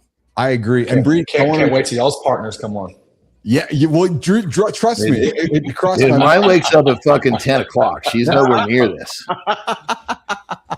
And Bree, I want to address you directly. I know that as we were getting into this, you're like, hey, I need to know the stuff we're talking about. And today we just went off the cuff, and I appreciate your trust. I appreciate your belief in what we're doing here. And I appreciate all the fun we have every single Tuesday. I know Petro's listening, but you are our favorite spot. So we love hanging out with you every Tuesday. So I got to say, Petro's like, wait a minute, Dom and Bria are a thing? Yes, they are, which is pretty cool. So Briana, Dominic, thank you so much. Hey, before you guys all go, Jimmy.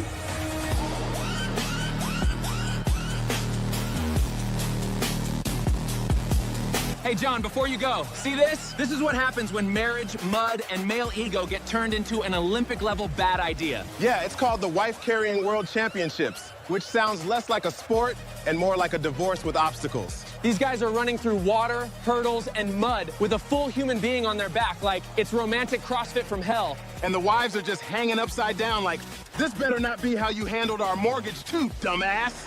The best part is every husband starts confident, then halfway through, looks like he's carrying every argument they've ever had. Hey, Jon, we should set a match. You and Terry, Chief and Lauren, and Briana can jump in if she wants to make everybody look bad.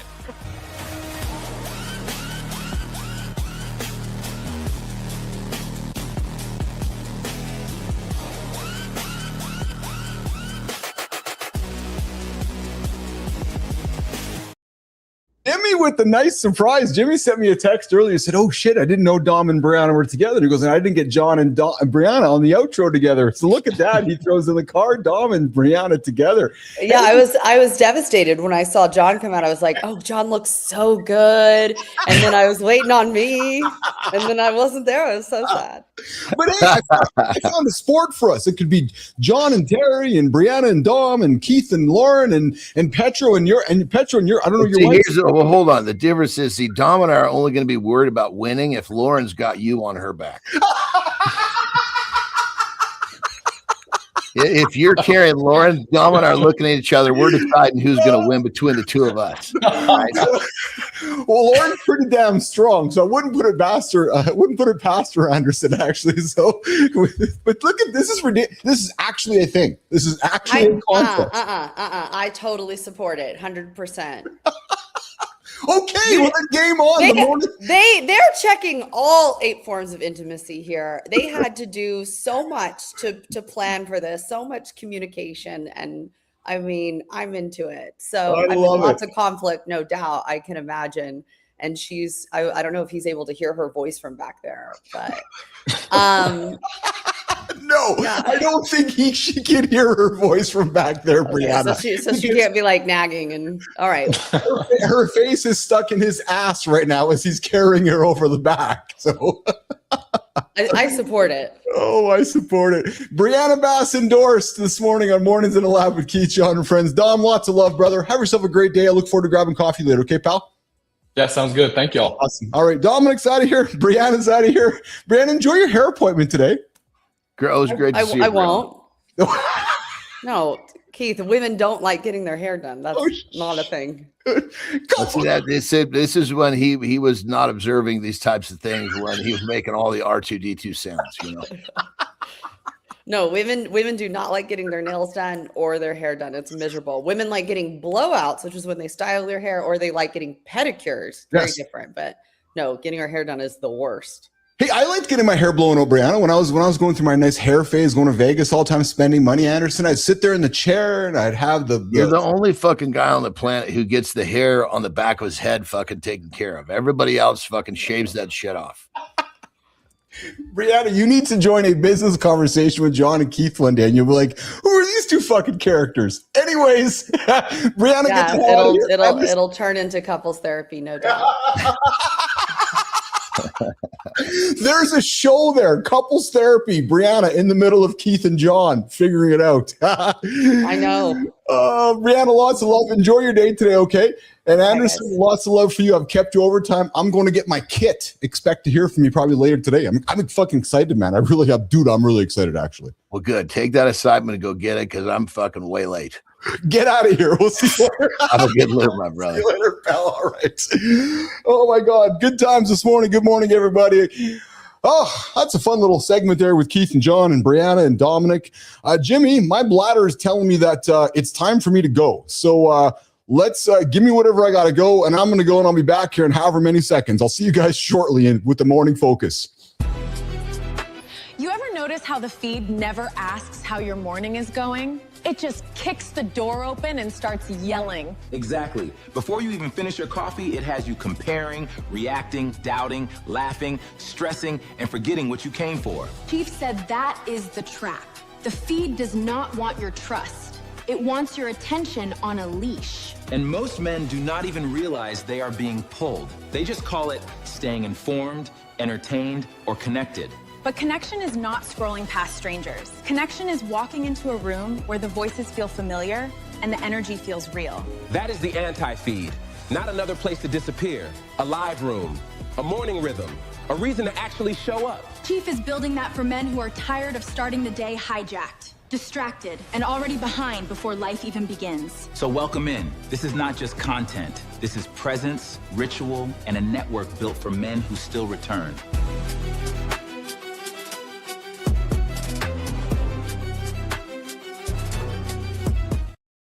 All right, guys, welcome back to the big show we call Mornings in Live with Keith, Jon, and friends. Hey, Petro, Tuesday's my favorite day, too, he says. It's funny, Petro, I was talking with Lauren yesterday, and she's like, Petrocelli is so awesome. Like, dude, I love Petrocelli. Petro, if you were living down the street from me, I guarantee you, brother, we'd be friends. I guarantee it. 100%. We'd be hanging out, going for walks, and postulating on social sciences. I love social science, and I love having those conversations with Petro as much. And maybe that's why I enjoy my conversation with Briana too, because humans fascinate me. Our behaviors fascinate me. You guys will often hear me say the hypocrisy of humanity, right? Just pause and hear those words. The hypocrisy of humanity, right? Which is, go and maximize my return on investment, and then yet. Oh, but why do they do this? Why do they do that? Well, what do you want? Do you want to make the money, or why does Ticketmaster have the monopoly on tickets? Well, then stop buying fucking tickets. It's humans fascinate me. So when I'm fortunate to get to sit down with guys like Petro and young ladies like Briana, love learning because you all fascinate me. And I think that's why I enjoy doing this show with all of us and having wonderful human come to the labs. Except for Rufy, of course. Yeah, except for Rufy. Anyways, hey, guys, let's get into this for a few minutes before we wrap up today. We put Maya on the hold. Maya Reyes has been busy doing some other things. So I'm going to do the morning focus, and then we're going to get the hell out of here. Yeah, and get ready for tomorrow. All right, guys, the Live Authority Network that we're building right here, called the Mornings in Lab Network, is the anti-feed. I think that's the best way I can put this out here, because the feed is chaos. The feed is interruption. The feed is whatever the algorithm thinks will keep you there for 3, 4, 5 more seconds. Yep. The feed doesn't care if you're better at all. No way, baby. It cares if you stay. It does not care if you are clear. It only cares if you react to somebody's content. Think about this for a second, guys. It does not care if you trust what you see. It only cares if you keep scrolling. That is your feed, my feed, all of us feeds. And most of us have built too much of our lives inside of the feed. And I guess we were conditioned to it when Facebook showed up, right? Hey, I want to hear your opinion. Hey, what's the comparison? Or all the outrage, the entertainment. What is the FOMO? Oh, the FOMO. Who's winning? Why are they doing that? Man, Jimmy, I think we would both agree. It has become absolutely exhausting. because the feed is not a room. It's got no memory. It's got no loyalty, no responsibility. It just keeps moving. And that's what I'm excited about with Whitaker's show coming up. We're going to be launching here on the network, around the feed. One clip, one take, one fight, but it's a moment in time that goes to the next moment. And that is why this show, this platform, has to exist. The anti-feed, mornings in the lab, not random. No, it's intentional. The anti-feed is not endless. It has rhythm. The anti-feed is not content. The anti-feed's a room. And that's what we are creating right here on Mornings in the Lab, right? And the anti-feed does not ask, how do you keep people scrolling? No, it asks us one question instead, saying, why would someone return? I wake up every single day along with Jimmy, Melissa, and the whole team programming the show for one reason. How can I get Sullivan to come back? How can I get Dwayne to show up again? How can I create content so Petro's interested in coming here? Why would someone come back? That is the whole shift. Because the future, I believe, of media is not going to be won by whoever creates the most content. Rufy talked about it this morning on a show about vanity metrics and so forth. Again, we'll ask the question, do you want 1,000 people driving by your restaurant or do you want one to stick around for an hour? Well, I don't know about you. I want one sticking around my restaurant for an hour and spending cash. Many argue AI will make more meaningless. Hard to argue. More posts, more clips, more summaries, more scripts, more content everywhere, more polished everywhere. Or the future is going to belong to the places people trust enough to come back to. Again, what do we do here? I love when the show starts and I see you guys trickling into the lab. We hang out together. To me, that's authority, not visibility. It's authority. Now, I'm not saying I'm the authority. No, we collectively are the authority. Because visibility is about being seen. Authority is being returned to. Right? So when we collectively hang out here in the lab, that is what the Live Authority Network is built around. Live presence, recurring rooms, trusted hosts, AI amplified production, the characters, everything you see here, the community, the shared timing, the audience participation, a rhythm that people recognize. A place that just feels different because, well, frankly, Jimmy, I'm proud of this. It is different. There is nothing like Mornings in the Lab on the planet. This is not a feed. It's a network. It's not about scrolling. No, ask Sullivan. What does he do? He shows up. This is not about random content. No, ask Whitaker. It's a designed morning experience. We put stuff together to collectively help us move forward. You heard Dom on the show earlier today. He's like, hey, we collectively bring people here, and he used we, I use we, that move the mornings forward. And that is why we are building Mornings in the Lab, a place where the day gets framed before the feed can hijack it. That's why my invitation starts here daily. Come hang out with us in the morning. Come let us start your morning instead of your inbox starting your morning. Right? Let this place, Mornings in the Lab with Keith, John, and Friends, Tuesdays with Briana, Fridays with Petro, Peptide Desk throughout the week, a place where Gen X men, boomers like you, like Rico, like Whitaker, a place where Gen X and boomers where we lean into the nostalgia, the vintage world we lived in is part of our lives, not just an afterthought. A place where live conversation becomes the trust layer. Yes, trust. Yeah, that missing thing. Trust. Jimmy, trust. It's funny. I heard, no, actually, I'm not even going to go, sorry, squirrel, boop, boop, stay on track, Billis. Oh, yeah, I'll leave that one for tomorrow. Because, listen, there's more information. There's more content than ever all over the place. There's more people yelling into the machines ever. But do we trust people more? I would say probably no. If anything, we trust less. To me, that's the opening. The opening is the fact that people trust less. The feed created scale, but it damaged the trust. So what are we going to do here? We're going to rebuild it through repetition, through showing up, through live conversations, through being seen in real time, through repositioning the thoughts around compliance. Oh, compliance. Why is he talking about compliance? Well, because often live conversations are poo-pooed by, oh, what happens if he says something that offends everybody? Well, hey, The opposite approach is a bunch of fake stuff is said about the world that I didn't say. What live says is this: I am here. This is happening now, real time. You are part of it. Yes, that is the risk.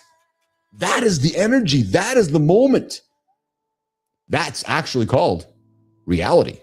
And that might even be where compliance needs to relook at what compliance is. Maybe the biggest thing somebody cannot do in 2026 is not going live.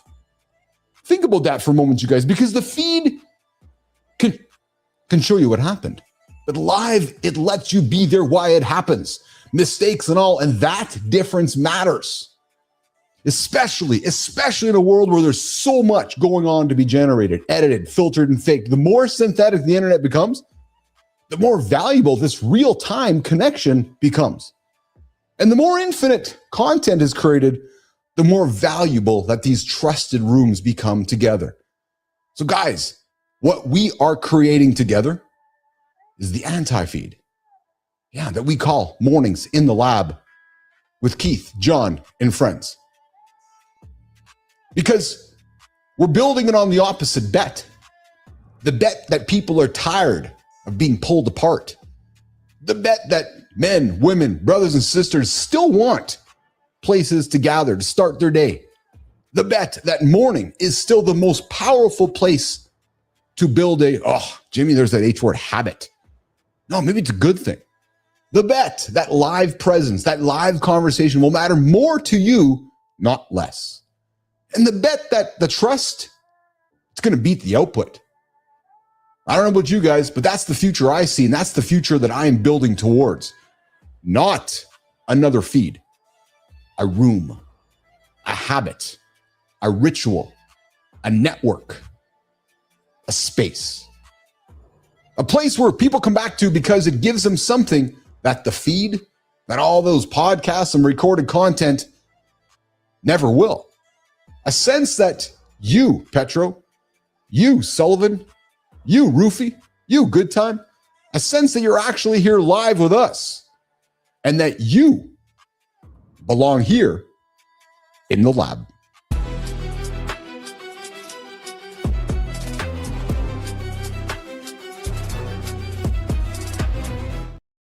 Wrapping up, yes, you are hanging out with Mornings in the Lab with Keith, Jon, and friends. I appreciate the comments there, Petro. Sullivan says, as a world traveler, anthropology, study of culture, such a great social science. Sully, I appreciate that, man. That's one of the things I really enjoyed about, world travel when I was fortunate to do that. What I really enjoyed about, what's his name? He passed, Bourdain, Anthony Bourdain. Great content over on CNN there when he was making it. Good time. Good to see you out there, brother. Good morning. Good morning, Charlie. Nice to see you out there in the comments, man. We're building this thing together, right? So we're trying some really cool stuff. Hey, guys, working really hard on the Roofing Authority Network with some of the guys over in the roofing business. Of course, we got coming up in 3 minutes. We got Sarah Barnes-Humphrey dropping with the supply chain show. That's dropping up here in a quick second. So guys, thanks for hanging out with us today. I think, Jimmy, we got to get the heck out of here. Yeah, coming up, Thoughts and Coffee with Sarah Barnes-Humphrey on the Mornings in the Lab Network. We're back at it live tomorrow, guys, live, 8 o'clock Eastern time, right here. Yeah. 7:30 with Roofy, 8 o'clock with me and Johnny. And Jimmy, put that snooze button up there. How long some have been snoozing right now? If they've been snoozing forever, a day, 27 some odd hours laying there doing nothing. Nation, get up and get after. Join me, Jon, and the whole gang tomorrow, live, 8 o'clock Eastern time, 7:30 with Roofy. We'll see you guys. This is Mornings in the Lab with Keith, Jon, and friends as part of the Mornings in the Lab Live Authority Network. Thank you, Roofy. Thank you, Jimmy. Thank you, everybody. Have a good one, Nation.